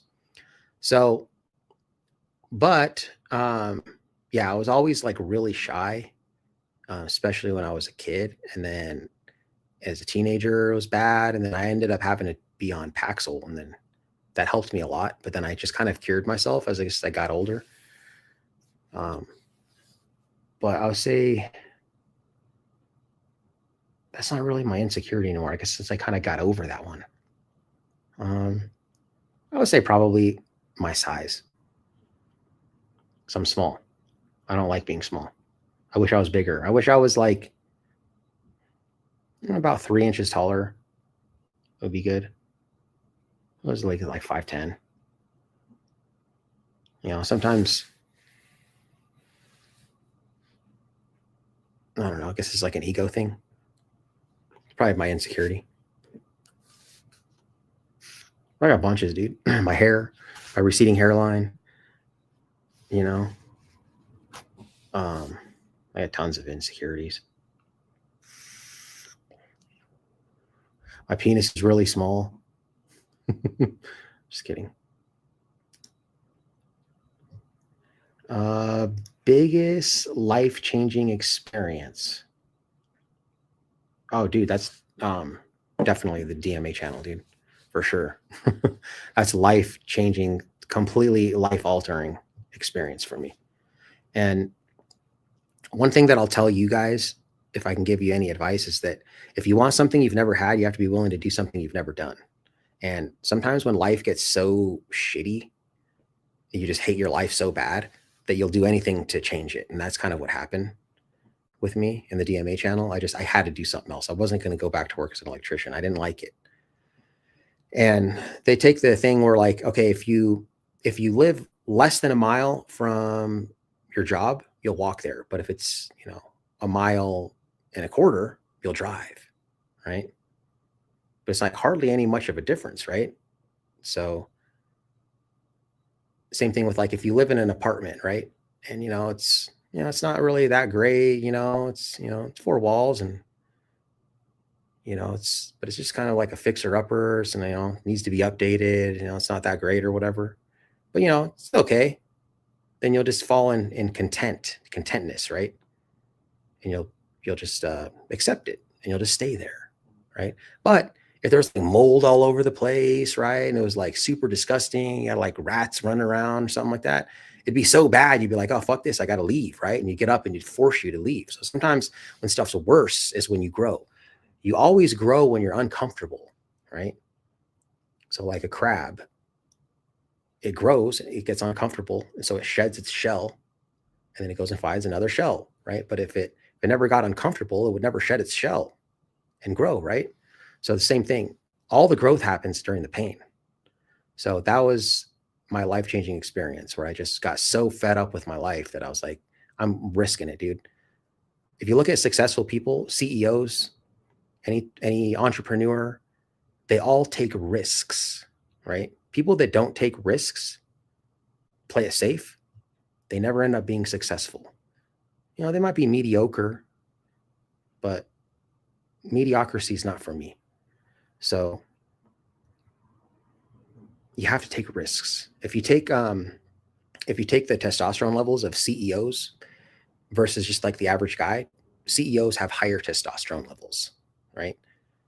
I've done a lot of research on hormones. In fact, if I could redo it, I wanted to be like I would like to be like I think they're called endocrine doctors, the hormone doctors.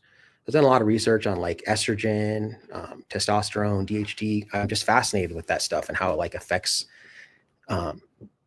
your body, it affects your well-being, your personality. So CEOs have higher levels of testosterone. What does testosterone do besides make you a man? But what is a man, right? Men are assertive, they're leaders, they're confident. Those are traits of like somebody that has to be a CEO. But another thing that it does is people with higher testosterone take more risks. So if you're able to take more risks, then you're going to be more successful. Yeah, you can fall flat on your face, right? But you have to fail. I mean, even Michael Jordan got cut from his high school basketball team. No one just started up with success and just, right away. I mean, everyone fails. You have to. So that was definitely the biggest life-changing experience for me. Okay, so I got to ask some more questions now, because I got to ask cue the audit one. Let's see. What did you ask me? Oh, my biggest regret. Let's see. What was your most interesting audit that you ever did?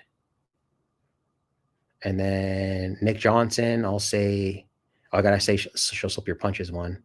Let's see. How about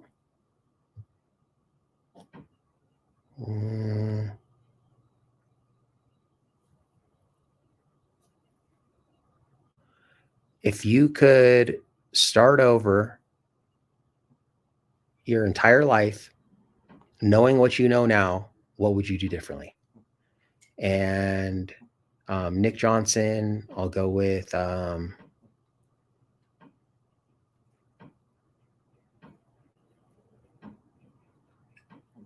see. How about, do you think that the rich should have to pay their fair share in taxes? And then if that's yes, if your answer is yes, then if somebody gave you $1 million, how much would you voluntarily donate to the government?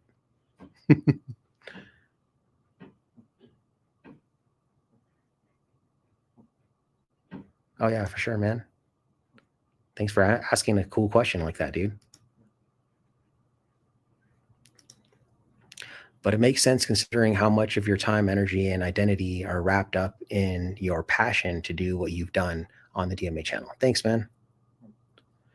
Yeah, I mean, the more time that you spend on something, practice makes perfect, and you just get better and better. Like when I first started, I thought, I was pretty good. And then like now, as I'm like learning so much more stuff, like so many more laws, so much more case law, right? Like I have my book of laws. I'm always adding more stuff, more laws in my little book, right? That are relevant to what I do.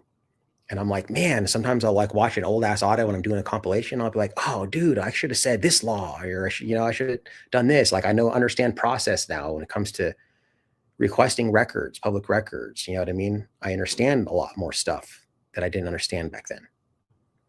I understand laws in regards to body worn cameras and how they have to, how long they have to retain the footage, when they're required by Colorado revised statutes to turn them on, right? When they're allowed to turn them off, all kinds of stuff, dude. So like just practice makes perfect, and you just get better and better.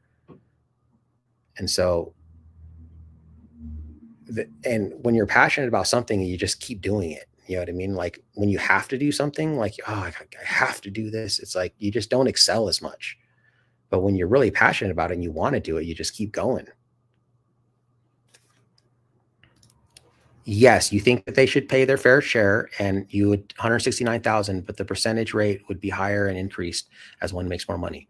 So if I gave you $1 million, you would, and you didn't have to pay taxes on it, you would straight up write a check to the United States government, to the Treasury or whoever, for 169 racks. But that wouldn't be technically fair share, right? That's only like 17%, right? Taxes. So what's fair share then too? Because I mean, most Americans, even if you're in poverty, you're paying like 20%. So what would be fair share? I mean, if you make $1 million a year, how much should they have to pay to the government?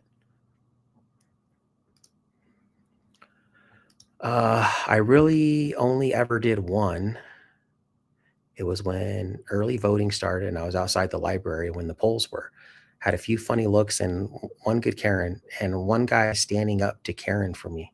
Yeah, I saw the little short. Is that the one you're doing, the short? Oh, but you never edited or posted it. So that was part of the short though, right? Yes, that seems reasonable. Hold on, what seems reasonable? Okay, hold on. I'm getting to it. Okay, so if I could do my life over knowing what I know now, I would be more vigilant. My entire life changed because of that mistake. What's the definition of vigilant again? Sorry. Let me just look it up. Definition of vigilant. Keeping careful for possible danger or difficulties. Okay, yeah, so being, okay, I knew what it was. I just had to remind myself. Okay, so yeah, now that you,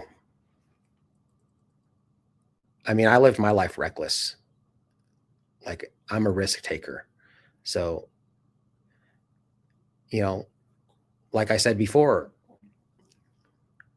sometimes you could change certain things, but again, maybe you were meant to learn those lessons though, right? So God doesn't make mistakes. So maybe that was the lesson you needed to learn, was to be vigilant. So if you were to do your life over and you were already vigilant, then you would just have to just learn new lessons, right? So that's good. You learn the lesson, right? 20% is too high for those making under 500K.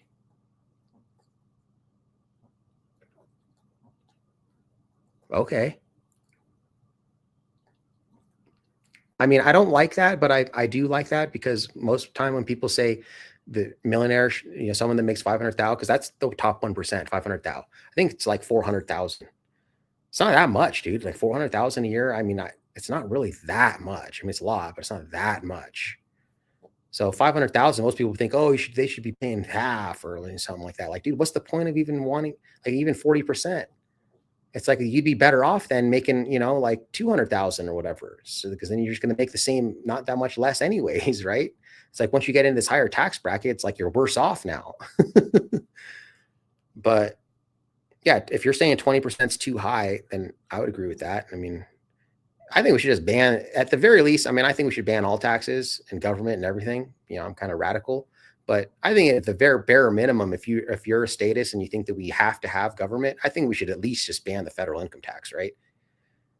Like Ron Paul says, I want to not fiddle with the code. It's like get rid of it and replace it with nothing, right? Because we didn't have a federal income tax prior to 1913. We still had roads, still had military and police, and but if you want to police the world and perpetuate endless war, then you have to have a federal income tax to fund that. And then now that we have the Federal Reserve, we have to have a federal income tax to justify the Federal Reserve loaning us money, so we can have we have to be able to pay it back with interest, which you can't do anyways. That's a whole scam. You should watch the Zeitgeist trilogy.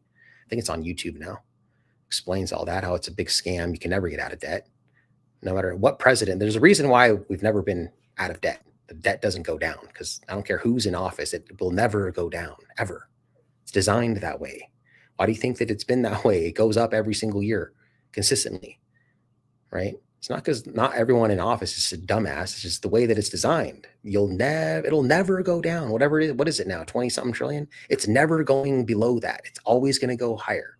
I don't care how fiscal of a president you have. But anyways, yeah, I think we should at least do that. That'd be a good start. I mean, how much more, and basically, I think Ron Paul said very few things would benefit the American person more than getting rid of the Federal Reserve. Because if you got rid of the Federal Reserve, then you could get rid of the federal income tax. No, it's a different one. Okay. So you've done 2 audits then. 17% seems reasonable on $1 million. Okay. All right. So that's the truth then, man. Okay. If I hit the mega millions, dude, and I hit 300 million, dude, I'm going to give you $1 million just to see if you honor that. Because when somebody gives you $1 million, it takes integrity, if you really believe that, to actually just sit there and donate money to the government, right?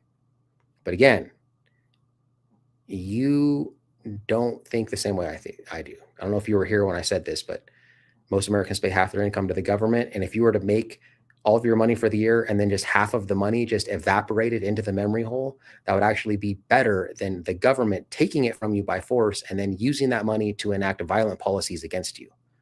That's why I think taxes is just stupid. I mean, the government does provide some legitimate services, right?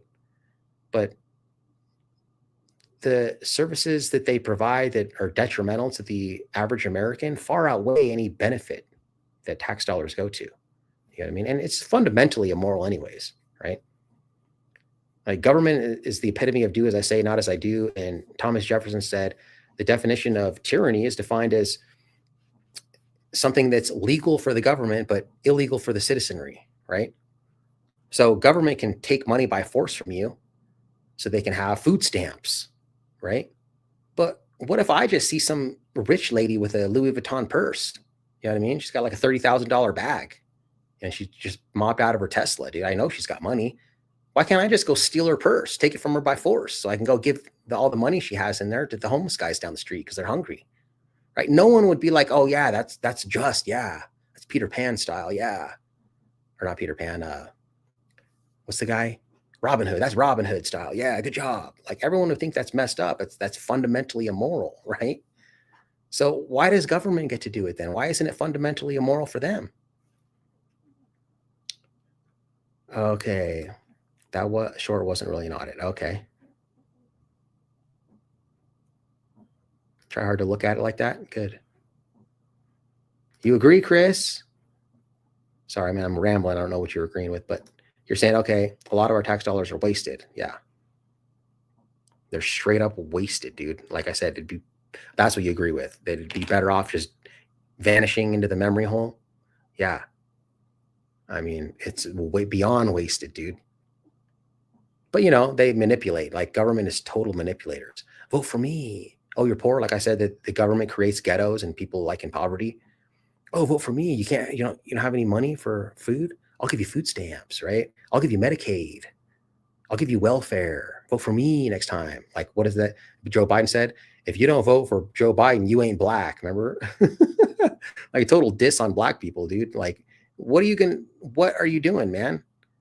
Like, how about instead of just like, hey, vote for me so I can steal half your income and then just give you some money and food stamps? How about you just let me keep all my money? How about you don't like force me to give it to you and then give some of it back and pretend like you're doing me a favor, bro? Yeah, how about you just let me keep the whole thing? I'll decide what I'm going to do with it. What's up, G? Life under the microscope in the house. 1 million goes a long way in another country. Skip the place since it fueling up with the wild worldly creatures anyway. It is filling up with some of the wild worldly creatures. Yep. Yeah, you go a lot of countries with 1 million and be set, bro.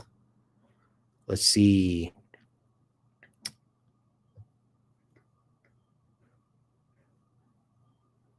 Okay. So I think we're caught up now. We're caught up. I was having to catch up. People were being active in here. It wasn't crickets. I had to keep the conversation going too much.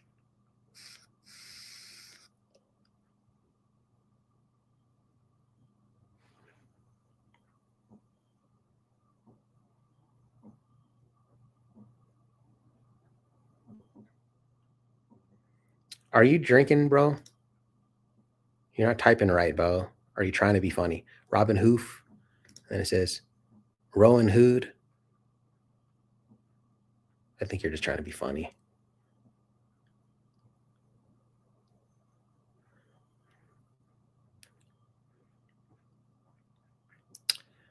I kind of like this like truth and dare thing. It's cool.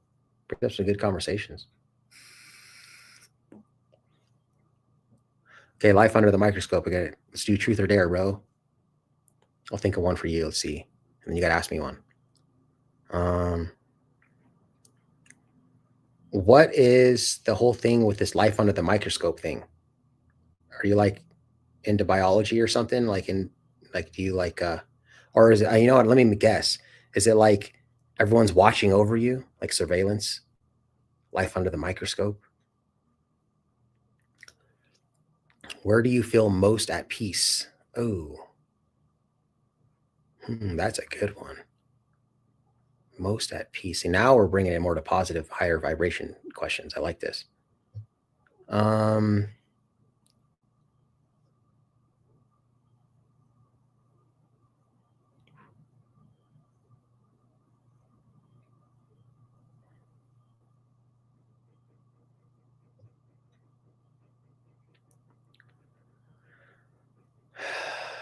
How do I say this? Oh, I don't know. There's so many things that I guess I could say.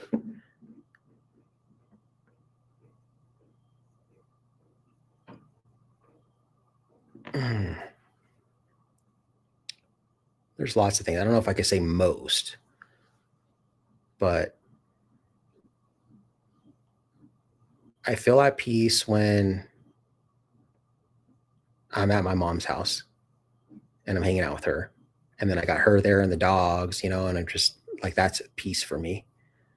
I feel at peace when, I get a random email from someone from in the military. I've had several emails from military guys saying, you know what, And I don't, I'm not saying, oh, I do think this because I'm against the military, but they'll say, you've done more for our freedom than I ever did, because I don't really think that the military protects your freedom, right? I think they actually make us less safe, just like the founders thought about standing armies. But when I hear something like that, or a police officer email me, you know, saying that they agree with what I'm doing, like Detective Matt Thornton. I don't know if you guys know him, but I'm a huge fan of his, and he's a huge fan of mine, dude. He's a solid dude. And like, I get so discouraged because we're the minority, and most people can't stand us, dude. They don't like what we do. They don't like people recording and at public buildings or recording the cops. Just get a life, dude. Leave the cops alone. They're just doing their job. And they just don't understand. And so when you finally, like, I get discouraged, man, because so many people can't stand me, dude. And, people are locking me in cages, bro. And like, I got freaking the U.S. attorney saying, Christopher Cordova is just here for YouTube clout and to make money. That's all he does. And then like the trolls are saying stuff like that too. It's like, dude, that's not why I'm here, man. Like, I really believe in what I'm doing. And then, you get somebody that really finally gets it, whether it's a police officer or someone that was in the military or just anyone, like I feel peace, like I'm doing something, you know what I mean? Like, thank God. So like when Detective Matt Thornton, when I saw him, I was like, oh, thank God, dude. I was like, okay, I am doing it right. Cause sometimes I'll start questioning myself, dude. Like, fuck, man. So many people fucking hate me, man. Like, am I even doing the right thing? And then I see Detective Matt Thornton, a current police officer who loves auditors. And I'm like, okay, all right. I'm doing it right. Right. I'm on the right path. That brings me peace. Like that peace of mind that, okay, somebody finally gets it. You know what I mean? Let's see. Dare. No, we're not doing dares. It's truth or dare without the dare. Because I mean, what can I really do here? I mean, you can only see a little teeny bit of me. What could I do? Am I taking my shirt off?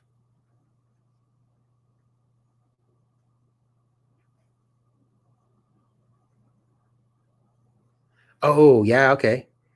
Your bed? That is like the bed is the most comfortable place for most people. Yeah, for sure. Definitely probably the most peace there. It's a good one.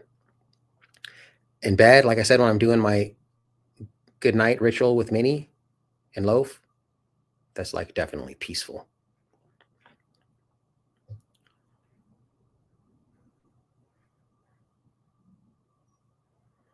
I hope my son feels that way when he gets older.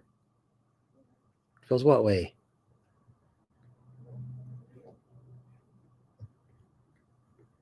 What about the? Oh, you're talking about being with your mom. I love my mom, dude. That's another thing too. Like,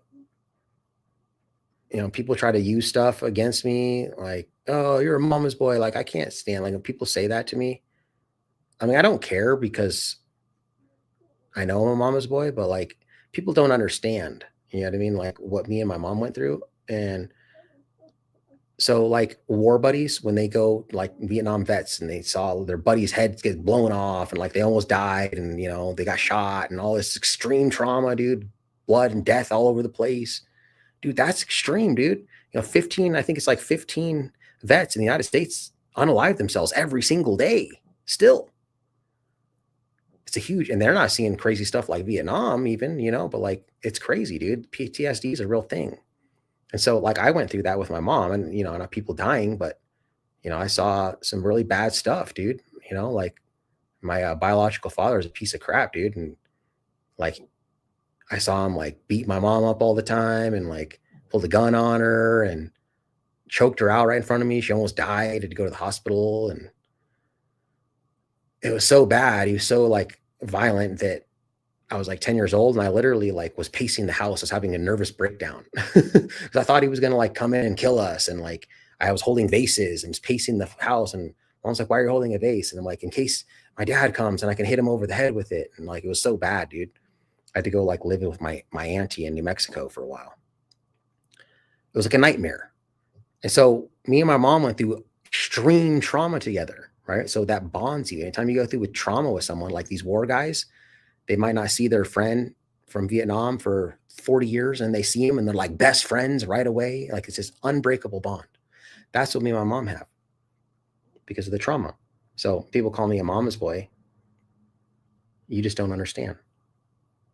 Just like, people say stuff like, what was like for public safety? Oh, you're such a pussy. You have your mom, blah, blah, blah. Like, dude, fuck you, man. Just because my mom loves me and yours obviously fucking doesn't.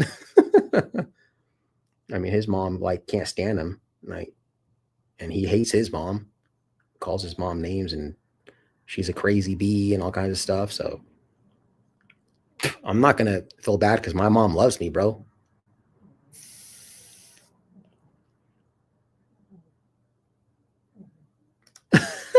Snowboarding on a beautiful, calm bluebird day after an epic dump. Yeah, that sounds like a good one, bro. Where do you live, dude? If you don't mind saying. Snowboarding. Snowboarding's big out here. I got a snowboard. I haven't gone in so long.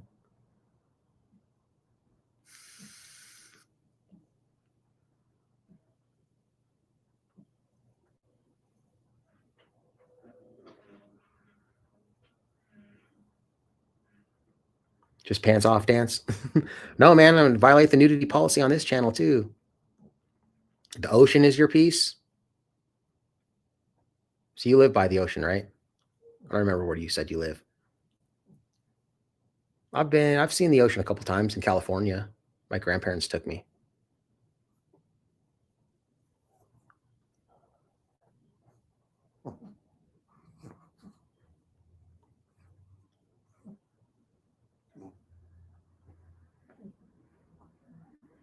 Yeah. Thanks, man. It is. I'm lucky. I'm lucky, dude, to have her. That's one of my biggest fears. Just slip your punches. You asked me one of my biggest fears, actually. That's one of my biggest fears is losing my mom. I'm not ready for it right now, for sure. I'd be devastated. I need another, like, I hope I can get another 30 years. It's a long time, but we got good genes, dude. I mean, on my Cordova side, my grandfather died actually kind of young, like 77. And then my grandma just passed on the Cordova side a few years ago, a couple years ago, and she was like 80 something. But she died of kidney failure. She had Alzheimer's too, but she died of kidney failure. But she was taking Tylenol PM every night for like decades to help her sleep. And that could probably be part of it too. I mean, you can't prove it, but.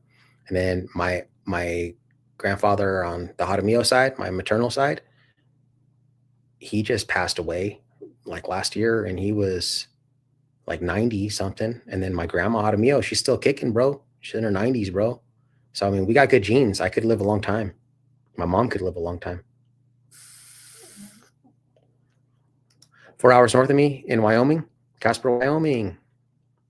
Word, bro.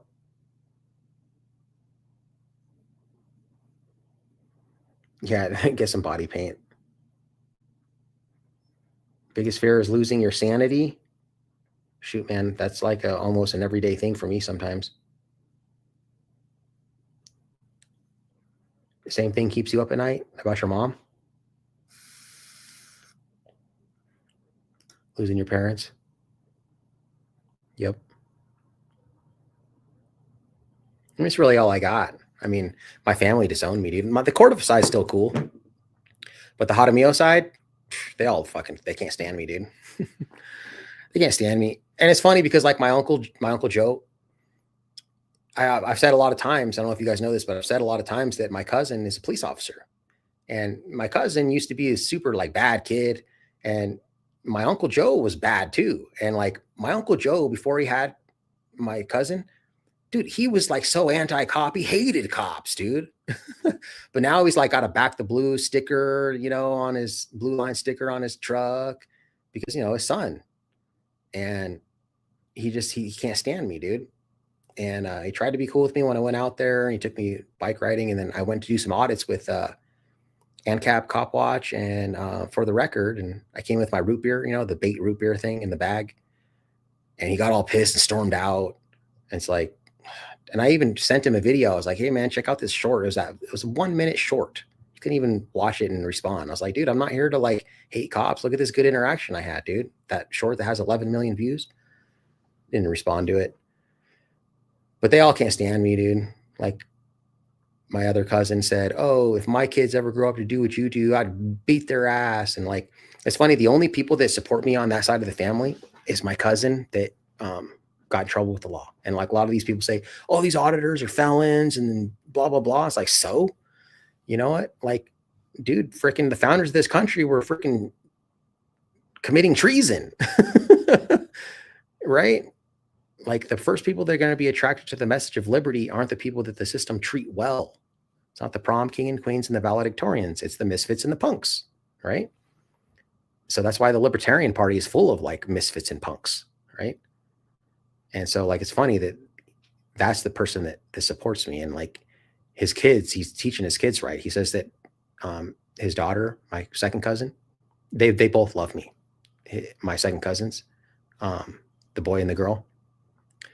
And I went out there and they're like all asking me questions about my audits and stuff like that. And like, I gave them some stickers and like, they watched my videos and they thought it was so cool. They're showing their friends that, oh, my cousin's a YouTuber. And he said, my cousin said that every time your video comes out, me and Franny, the girl, we sit and we watch it together.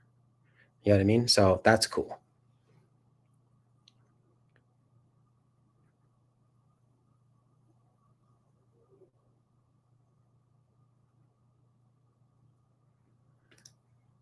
One of the biggest things about this place, I hate about this place, is we are here. Excuse me. We are here to learn through our suffering. Yep. That's true, man. Dude, Earth is freaking hard, bro. I don't know if you guys really buy into the stuff that I teach on my spiritual channel, but there's so many planets and different dimensions that you can incarnate on that are easier than Earth. Earth is like, it's one of the hardest, if not the hardest one. Like people that come here, like in the spiritual world, they're like thought of as brave if you come here. It's how hard it is. Think about how hard your life is, dude. Think about it. All the like bad stuff that happens to you, all the pain, all the suffering that you go through. And dude, we even have it good. Like if you do a good job in your life, when you reincarnate, you'll be able to incarnate on a better country like America. But if you sucked, then they'll make you go to like a third world country or something. And we have it that good, but it's not even that like, dude, it's not even good. It's like, they say first world problems, but if you have running water and electricity in your house, you're in like the top like 90th percentile of humans on the earth, dude. Like billions of people have to walk miles just to get clean water to drink every day. You know what I mean? Like Earth is hard, dude. And we got it good and it's still hard. Okay, cool, man. Thanks for coming in, Nick. Right on, dude. Hey, I appreciate you coming in, bro. Have a good night, man.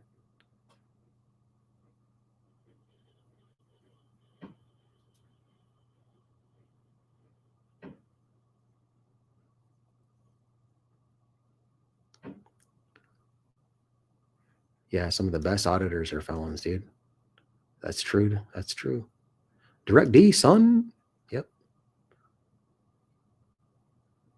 Earth is dense. Earth is very dense, dude. Who do you listen to, man? If you're still in here, you got to check out my Empirical Miracle channel, dude. Do you listen to Dolores Cannon? She says that it's very dense. If you think about like you're dreaming, right? Dreaming is more of like more reality than like Earth is. So this is the simulation. But like when you go to sleep, your body needs rest. Your soul doesn't need rest. Your soul is who you are. You're not your body and your mind. You're not your thoughts. That's what everyone thinks they are. They get into their ego. I'm not DMA. I'm not a brother. I'm not an electrician. I'm not a basketball player. That's my ego. I'm just my soul. I'm the consciousness. That's what I am. That's what you are. And so your soul doesn't need to rest. Can you imagine how bored your soul would be if it just like had to sit there for 8 hours just waiting for you to wake up? When you're dreaming, you go into like different dimensions and you go talk to your spirit guides and like you go figure stuff out, your higher self. And like when you're dreaming, that's like you're in a different dimension. That's more reality. It's more fluid, right?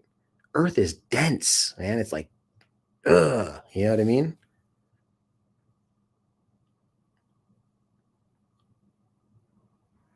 It's called Empirical Miracle. If you go to my about section, let me show you guys something real quick, just in case you don't know, because you might not know this. So if you go to YouTube, because they changed it, I always say my about section, right? But they changed it. So right here, they used to say about, and then you could click that and have all the stuff in your about section. But now you have to click this right here. It says more. You click that. Now that's your about section. So here's all the links to all my channels, guys. DMFNA Pranks, Empirical Miracle right here.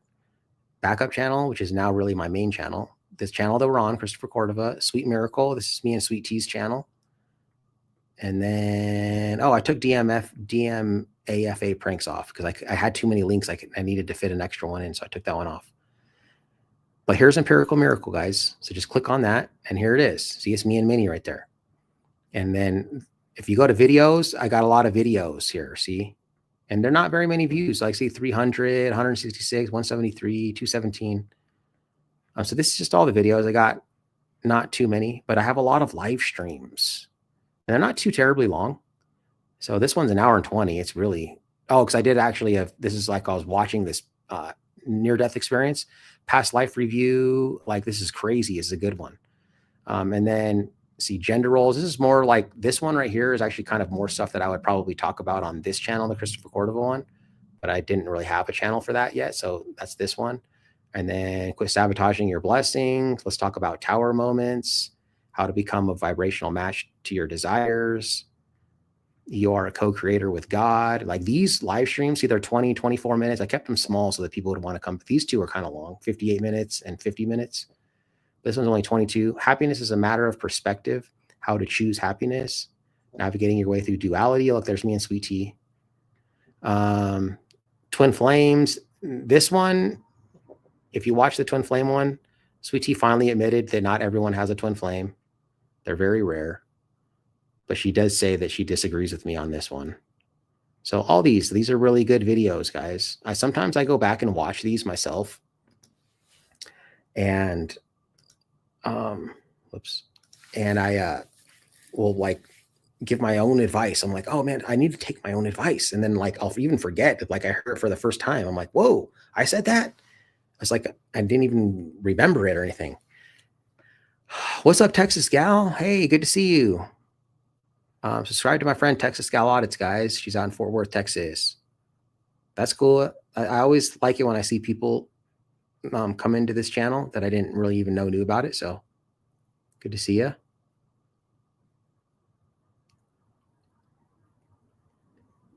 Oh, you love Dolores? Oh yeah, dude. Heck yeah, man, dude. I love Dolores, dude. I just found out about her like a year ago. I've been like, I watch so many of her videos. I get a lot of the stuff that I teach from her. I get a lot of stuff. I learn a lot from her. I learn a lot from Rich Lopp. I learn a lot from Kurt Johnson. He's got a YouTube channel called the New World All Star. He's a twin flame coach. And he's actually a douchebag, but I still like him. He blocked me.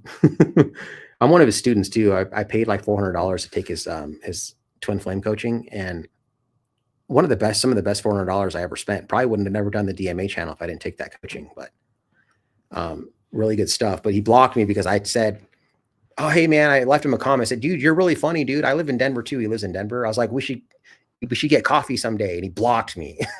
I was like, dude, you're a fucking pussy, bro. Cause I know that he gets scared because somebody showed up to his house one day. He's like some subscriber, and it like freaked him out.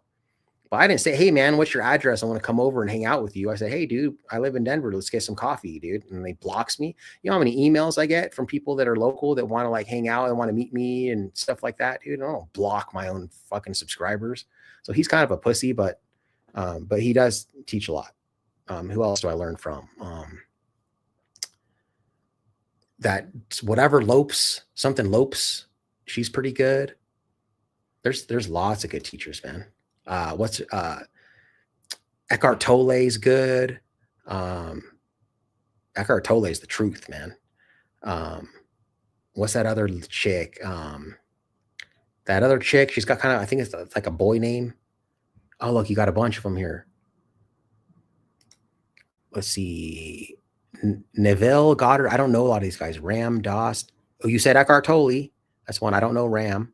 Dr. David R. Hawkins. Don't know him. Molly McCord. Don't know her. Rick Levine. Don't know him. Robert Edward Grant. Don't know him. Aubrey Marcus. Don't know. Ralph Smart. Don't know. Breen Brown. And 100 others you can name. Yeah. Oh, you probably know who I'm talking about. Abraham Hicks. Yeah, dude. Abraham Hicks is the truth. Alan Watts. Alan Watts is the truth. Thank you for subscribing. Check out those videos. You're going to like those.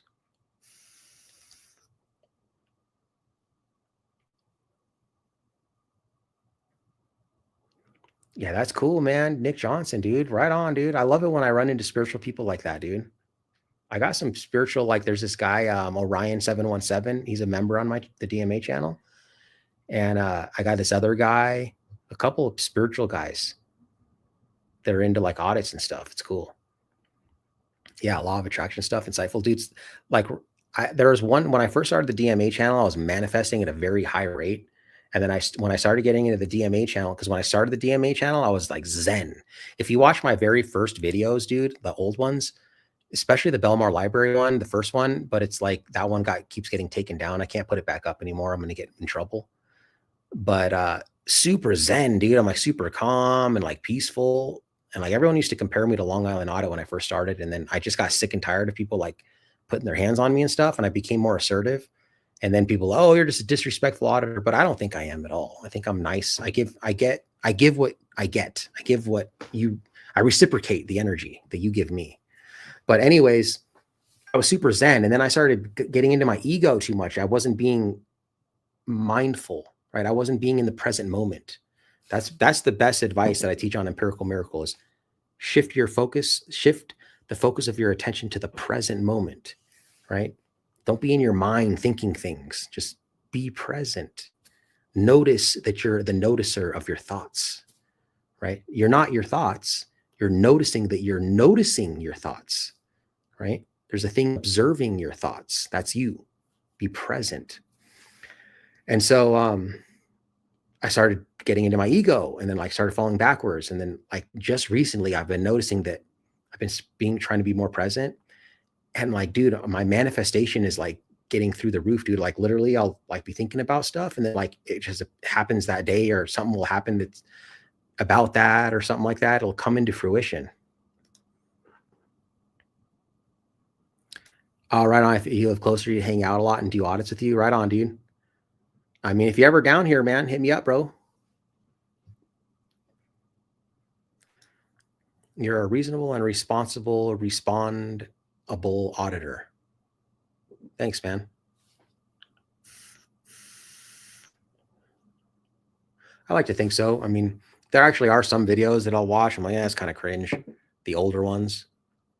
Because, you know, sometimes like I just was very influenced by people that I watched and like was very influenced by Direct D sometimes, you know, so I get kind of like in your face kind of stuff. But, you know, I have my own kind of really came into my own style now. But I think that I'm very reasonable. But I'm also not a pushover. You know, sometimes I feel like these really nice auditor guys, they're nice and people love that. That's why they got big channels. But sometimes I don't like it when they get bullied, dude. I don't get bullied. Like, and it's maybe an ego thing too, but like I'm leaving in handcuffs, bro. That's the only way you're getting me out of this place, you know, type thing. And people want to see that, dude. People want to see you stand up for your rights. They don't want to see people get bullied. At least that's what I think. When I see someone get bullied, dude, I'll click off, dude. I don't even want to watch it.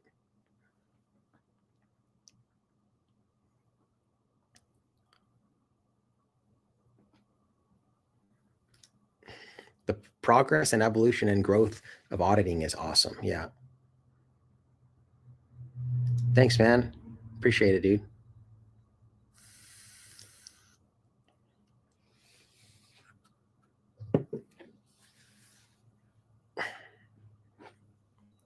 Yeah, let's see. Do you watch tarot on YouTube?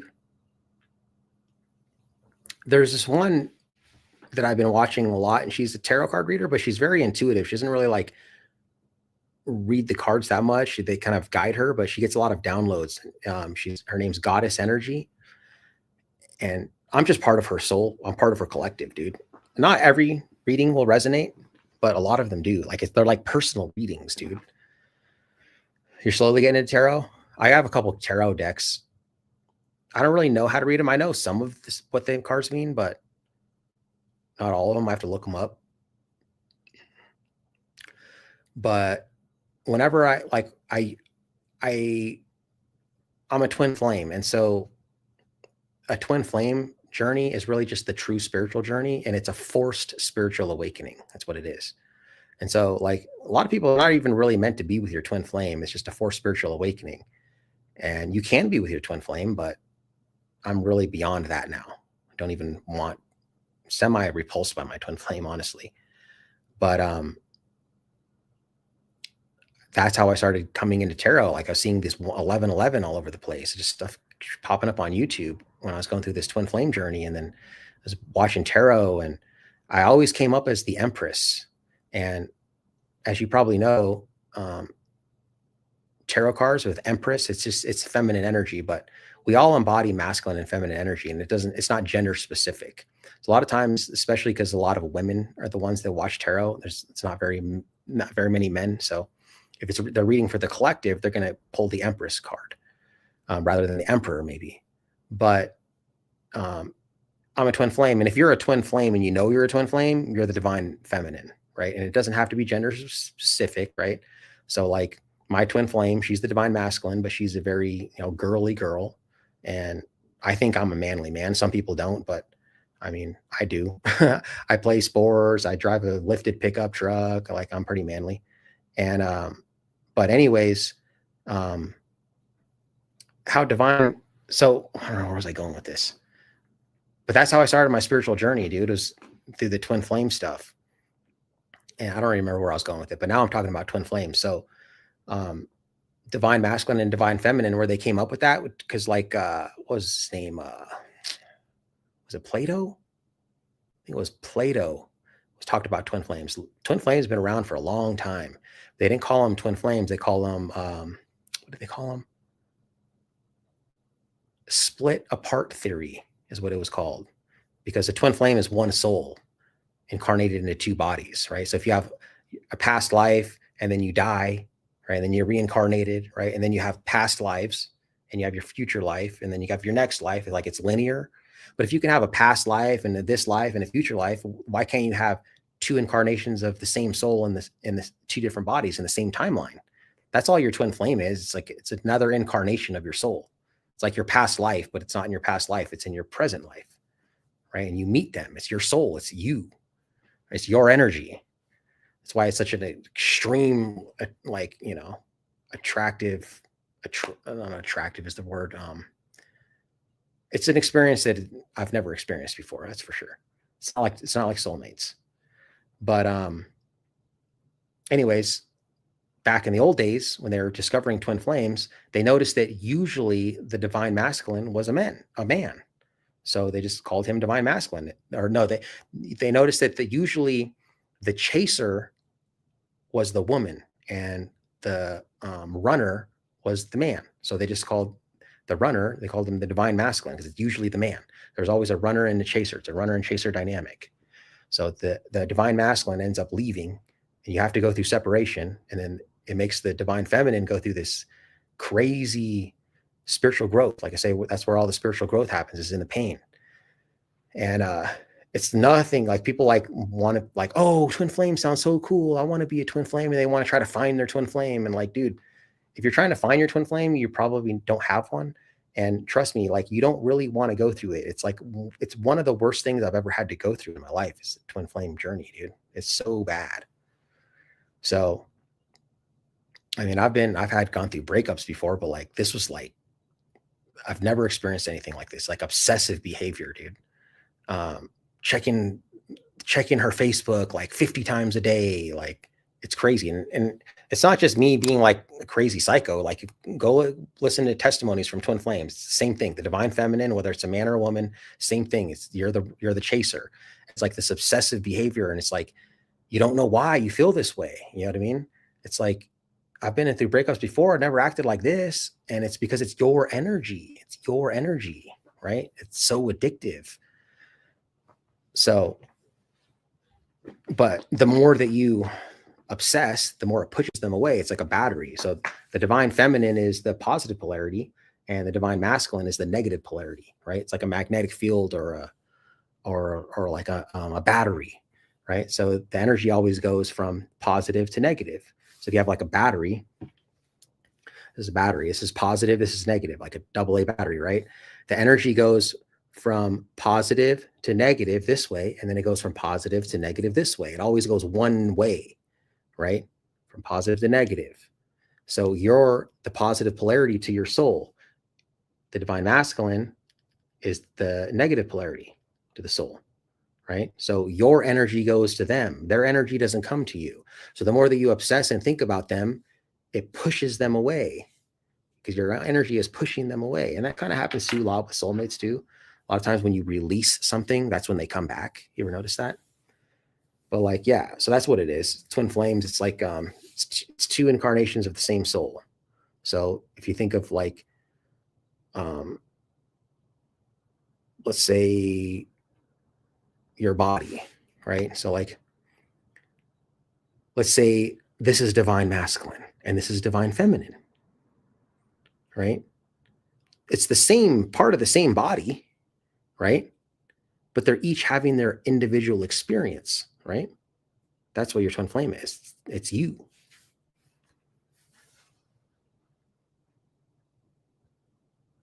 Oh, right on. Cool, man. Yeah. Dude, check out my Empirical Miracle on my twin flame stuff. My very first video I think I dropped on there was twin flames. It's got the most views. I think it's got like 300 and 400 views or something. But I do a bunch of, go check out the twin flame stuff. I got a bunch of videos on twin flames. I got a whole book, dude. Like, because I took that coaching, I got a bunch of stuff about twin flames. Hold on, hold on a second. Let me see if I get my book.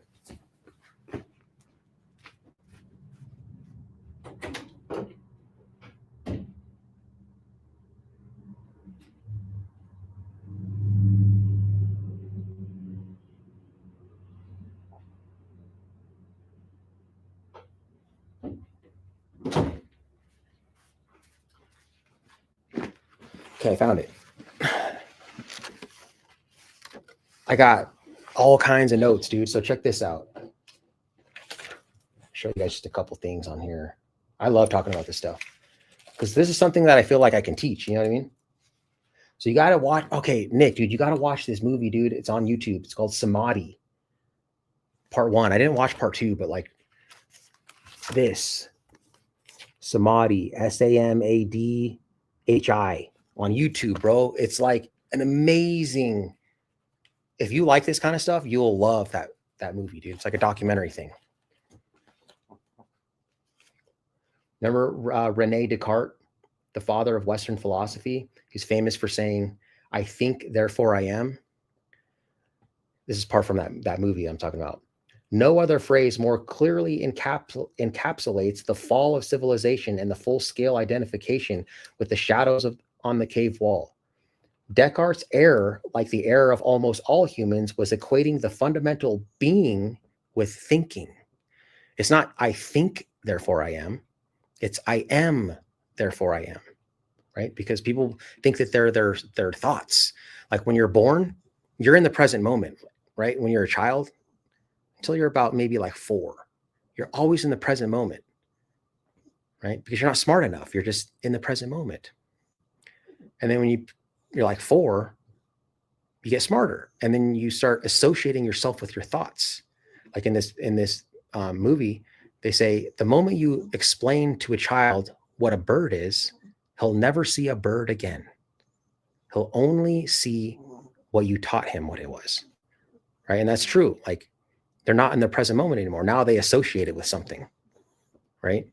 And so you become into your ego when you're like 6 years old, 4 years old. And then you associate yourself with your thoughts and like, I'm this person, my name's Nick. You know what I mean? Like, this is me. That's not you, right? It's not really who you are. But there's this one like diagram that I wrote, that I drew up.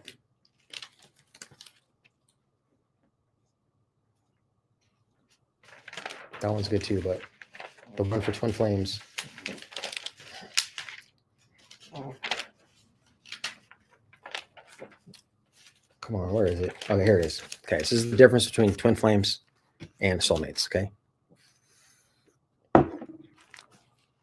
Okay, so we got soulmate, okay? So we have soul, body, mind. 3-part triune being. You're a body, mind, and a soul, right? But you're not really your body or your mind. You're just your soul, right? Your body and your mind are just possessions that you have in this 3D reality that we live in, right? So this is what you are. You're a soul, a body, and a mind. Okay, so a soulmate is a body, mind, and a soul, and a body, mind, and a soul. That's soulmates, right? A twin flame is a soul, and then a body and a mind, and a body and a mind, right? You share a soul. That's what a soulmate is. So it kind of puts it like in a physical drawing to kind of make it understand better. I should do some more stuff on Empirical Miracle about this. I should do like a whole twin flame series. But like a lot of times people, when you realize that it's not the twin flame journey, it's the true spiritual journey, and it's just a forced spiritual awakening. Like when you finally realize that, like a lot of people don't even want to be with their twin flame anymore. Like I don't. And the thing about being with a twin flame is like, I know people, I don't know them, but I've seen testimonies and I know of people, like I don't know them personally, but who have married their twin flame. But it's like, it's this weird thing because as soon as you start feeling empathy for them, they run. Like the reason why, like usually it's about 6 to 8 weeks in the first beginning when you meet them, it's like amazing. And they start running and you don't know why. It's because your energy is going to them and it's causing them to run, right? So like to be with your twin flame, you have to like not show empathy to them, because even Kurt Johnson, this twin flame coach, he's married to his twin flame. And he said that like his wife told him something and he was like, oh, right. And then all of a sudden, like later the day, she started running again. And like he was like, what's going on? He had to realize, oh, I was feeling empathy for her, right? It's my energy. It's our energy. It's the same energy. And it's causing her to run. So you have to like be very samadhi, be very like Zen with your twin flame. It's like not really like, it's not like a soulmate. It's not like you can just be in love with them. You know what I mean? It's weird. I don't want that. I don't want that. I want to just be with someone that's like, I'd rather be with a soulmate.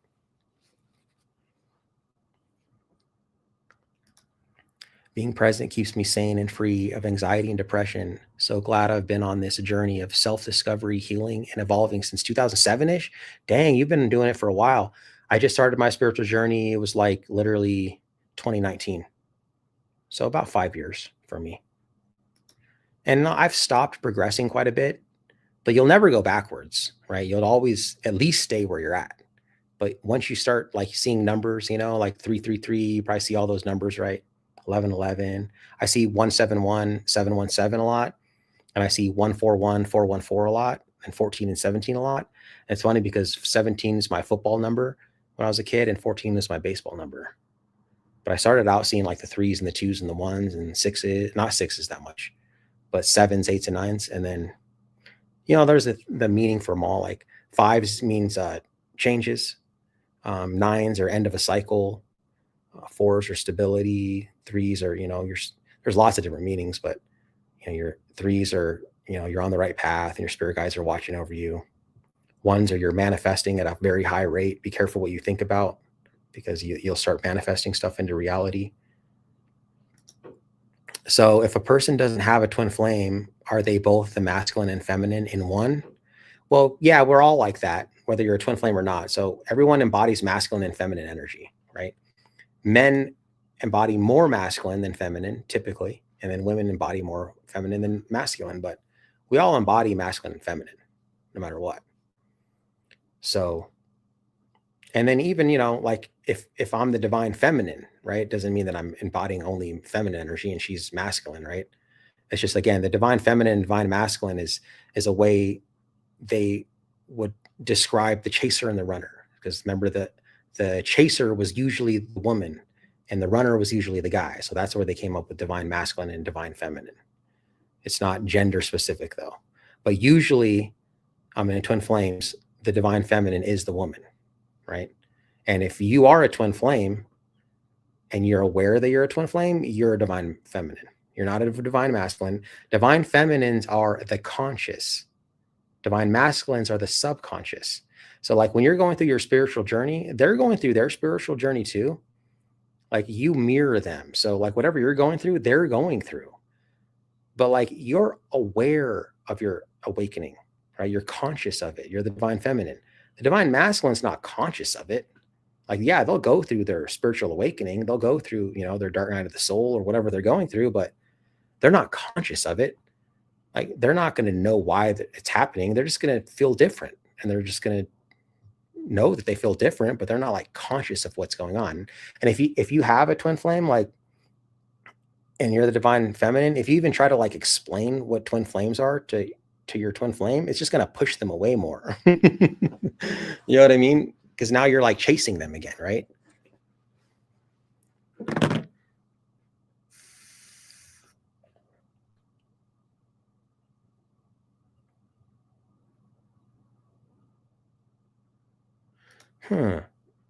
No opposites ever attract.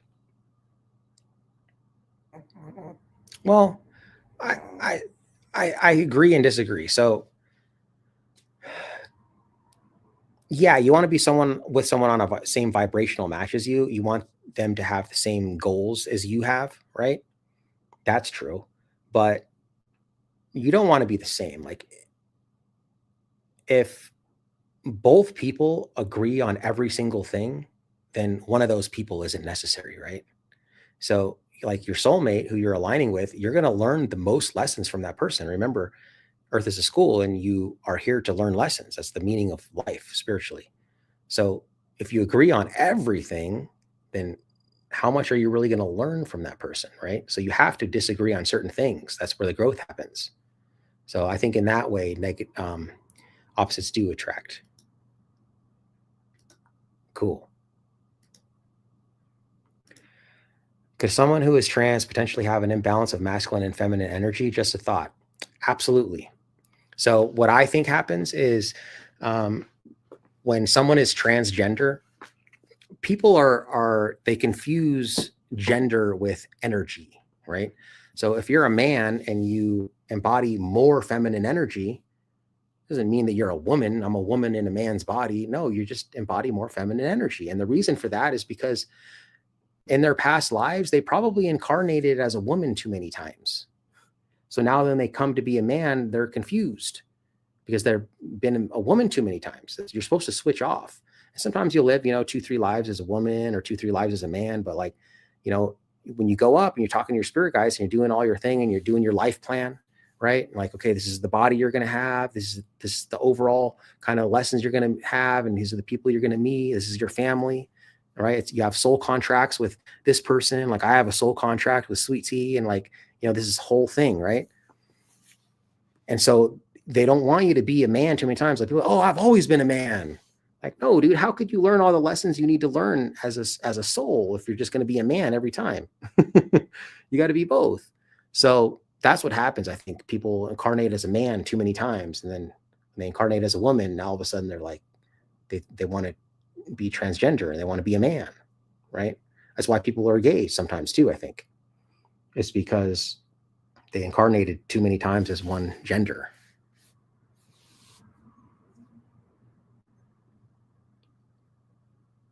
Your ex-wife and you are very opposite. That's where a lot of the growth is, man.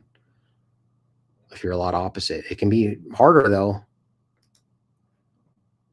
So can a masculine one feel the other one exists without even knowing them, but they just like know the other one is out there?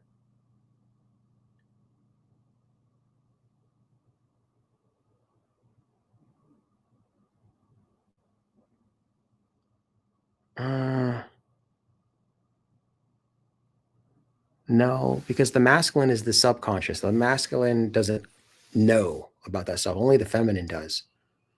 So here's the thing about twin flames, because what it sounds like is you're getting into your ego right now. And it's like if you have, I don't know this for a fact, but my theory would be if you have a twin flame, you'll just know that you have one. And if somebody tells you about a twin flame, you could meet your twin flame someday, but like going out and like hoping that you have one and like trying to find them, a lot of people do that because they think it's so cool. And it is cool. Some parts are cool, but like, we live in a world of duality, right? You can't have good without bad. There's always going to be bad. Can't go so far up that there's no more down, right? There's always going to be down. So it's duality. So yeah, just as it good as it gets equally, if not worse, just as bad. So it's not like something to be, like I said, I wouldn't wish a twin flame journey on anyone.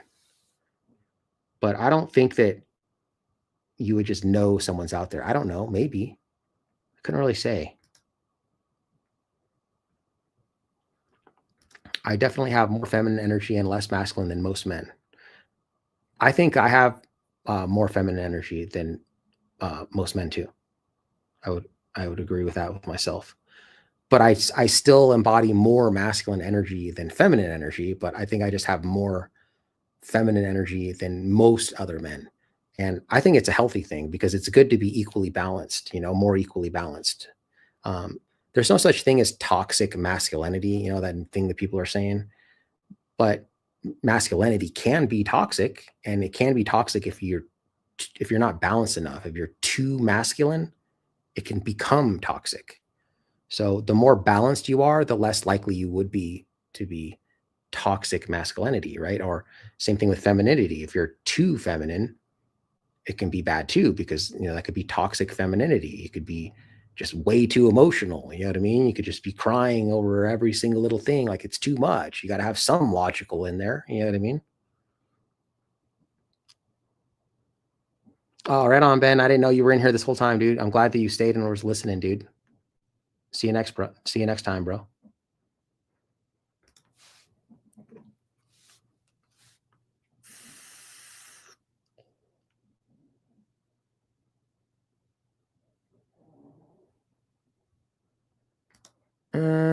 Men and women flip their pole with age. Women become masculine and take on those roles, and men have women take care of them. I don't think that's true. I do think that this whole feminism thing is making women more masculine, though. Yeah. It's like women want to be able to like do everything that a man can do, but they weren't designed to do everything a man can do. They're designed to do everything a man can't do. That's the thing. Oh, you meant the feminine? No. I mean, there is telepathy. So like, but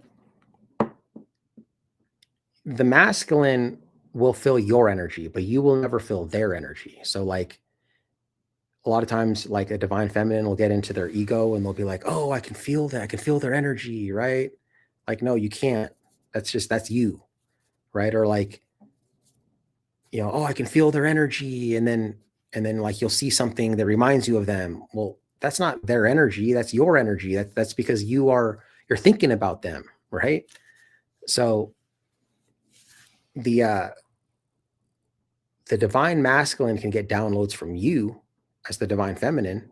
They can feel your energy. Yeah. That's why when you think about them too much and obsess over them, they start running. And then as soon as you stop doing that, right, and you just become in the present moment, you do soul stuff. They're not your soulmate. They are your soul. So to attract your twin flame, you have to do soul stuff, right? You have to meditate. You have to be in the present moment. That's all meditating is being in the present moment for an extended period of time, right? That's all it is. So they can feel your energy, sure, but you can't feel theirs. You hope to never meet them. I think age softens men and makes them more feminine loving, while age empowers women and makes them more masculine. Okay. I can see that. It could be hormones too. Like I said, I do a lot of hormone research. And as men age, their testosterone levels go down. And as women age, their estrogen levels go down. So maybe that could be part of it too. I don't know.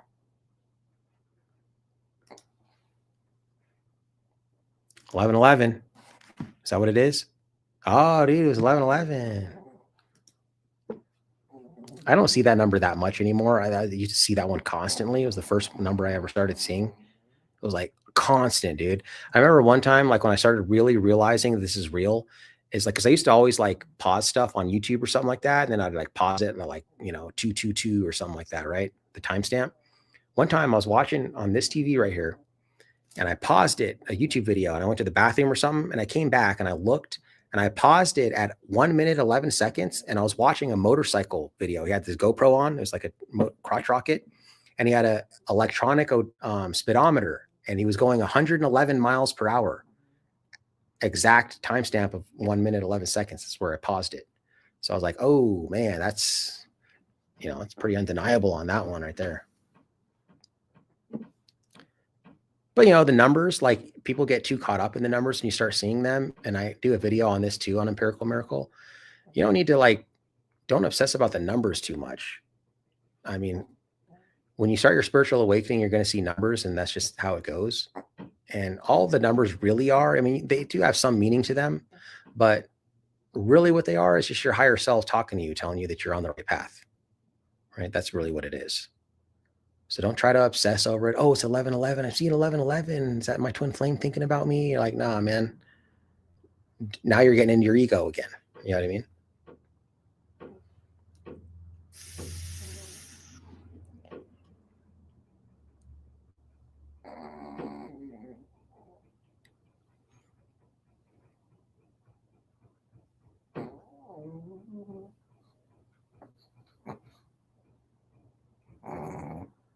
Can you guys hear her?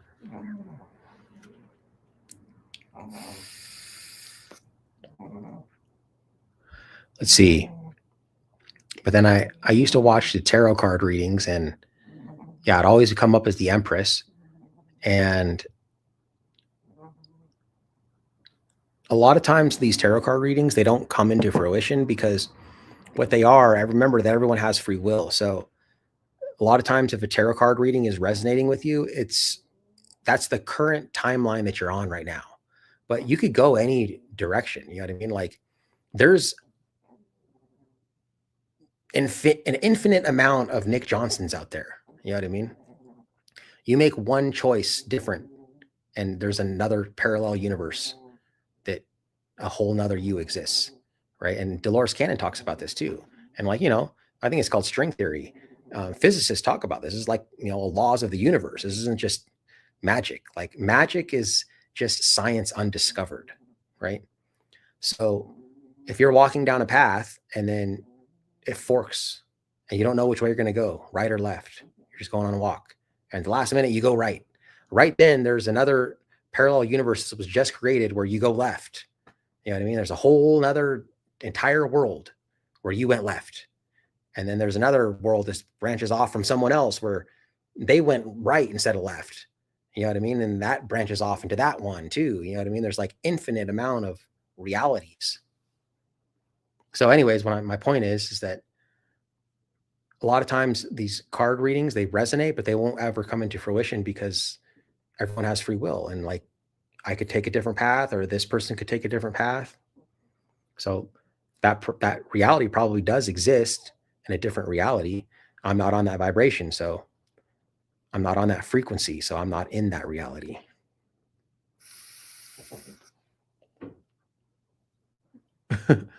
Will the real Nick Johnson please stand up? Please stand up.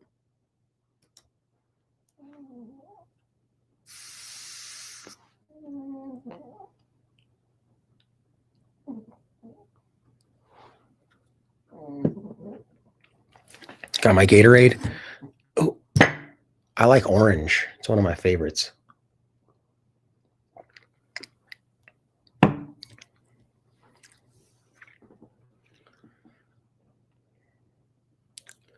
Uh,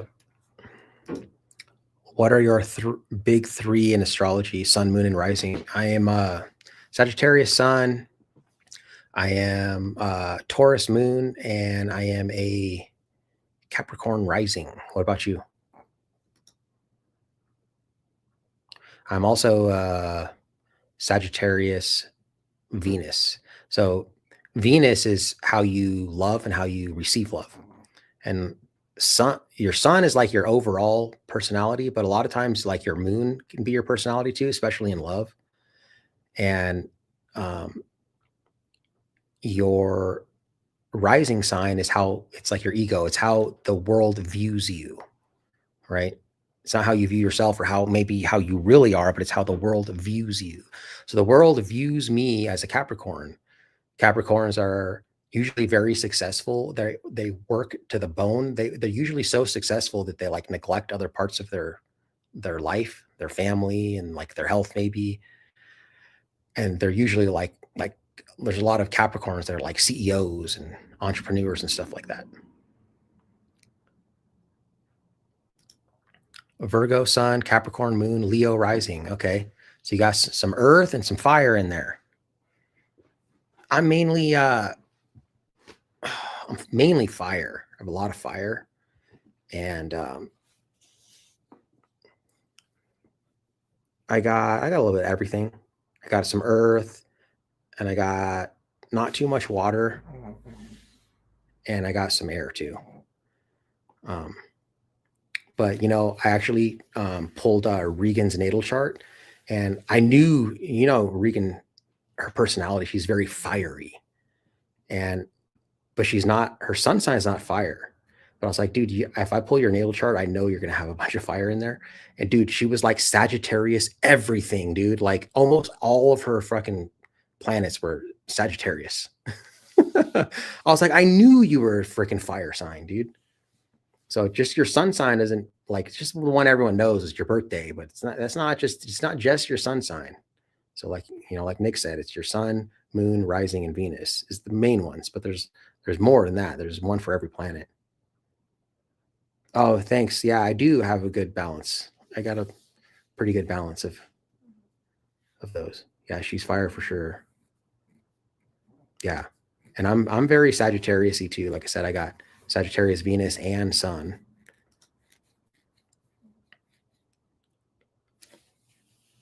But I mean, like the Taurus though too, I resonate a lot with my moon because I'm very stubborn.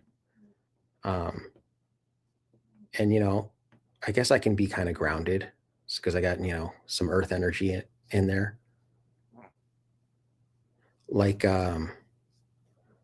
Sweet Tea, she's got a lot of Leo. She's fire too. It's why her and I get along, but we also don't get along because she's Leo sun and Leo moon. She's like double Leo. That's double fixed. Leo's fixed sign, and I'm Taurus, which is fixed sign in my moon.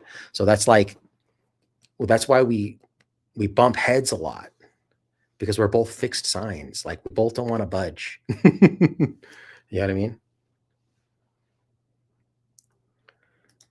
You have Leo, Venus, Uranus, Sagittarius, and Neptune, Sagittarius. I don't even know what my full chart is. I'd have to pull it up again. I don't remember. But I do remember that it was mostly masculine energy that I had in there. But if you look at if you pull up like a woman, their natal chart, a lot of it will be mostly feminine energy, and then the men will be mostly masculine.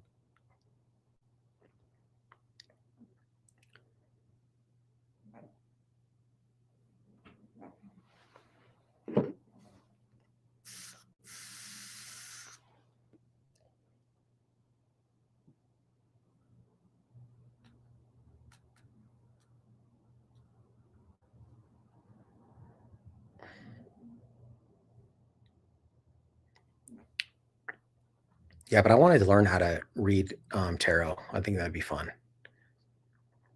Sometimes I'll pull a card for myself every now and then, but I'm not good enough to do like a full reading. But I'd love to learn how to do tarot and do tarot on the Empirical Miracle channel. That'd be cool.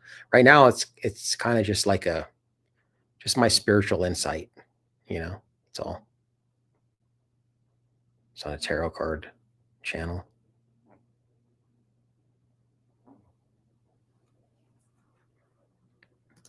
Yeah, I could chat about astrology for hours too, dude.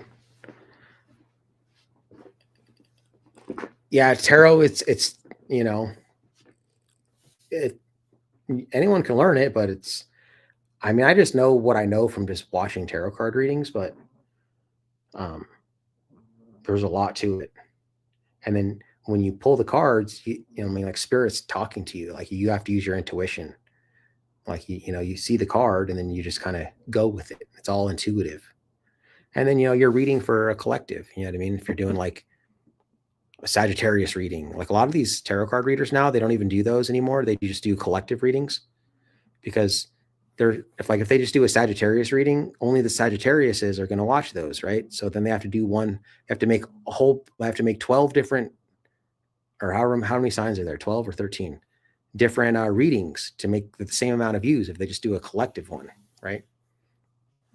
So I've noticed that about tarot card readers now, but it's fine with me because like the one that I watch, like I said, Goddess Energy, I'm part of her collective, so it's fine.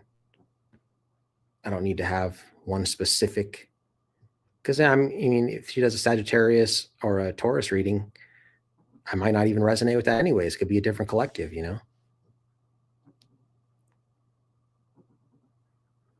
Yeah, they're both similar with overlap,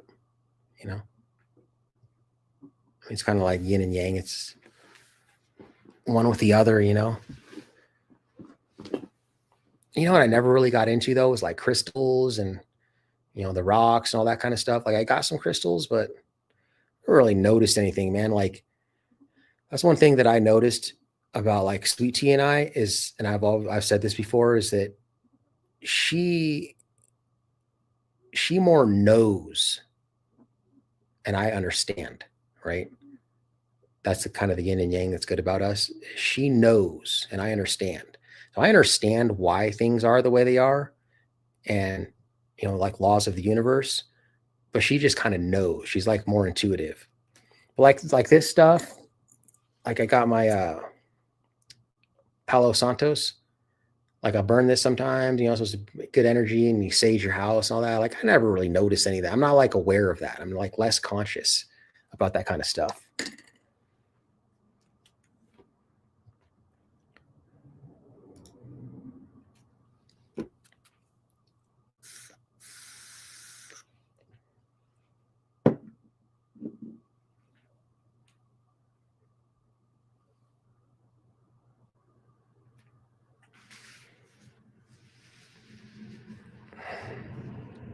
I think we're gonna have to shut it down pretty soon. Nick, you were about to bone out of here like in 2 hours ago. This one's a long one, 2 hours, 44 minutes. Keep it going for a little bit longer, but just in case something else comes up. But I got to probably start winding down for bed now. Got to hit the gym tomorrow. I took today off.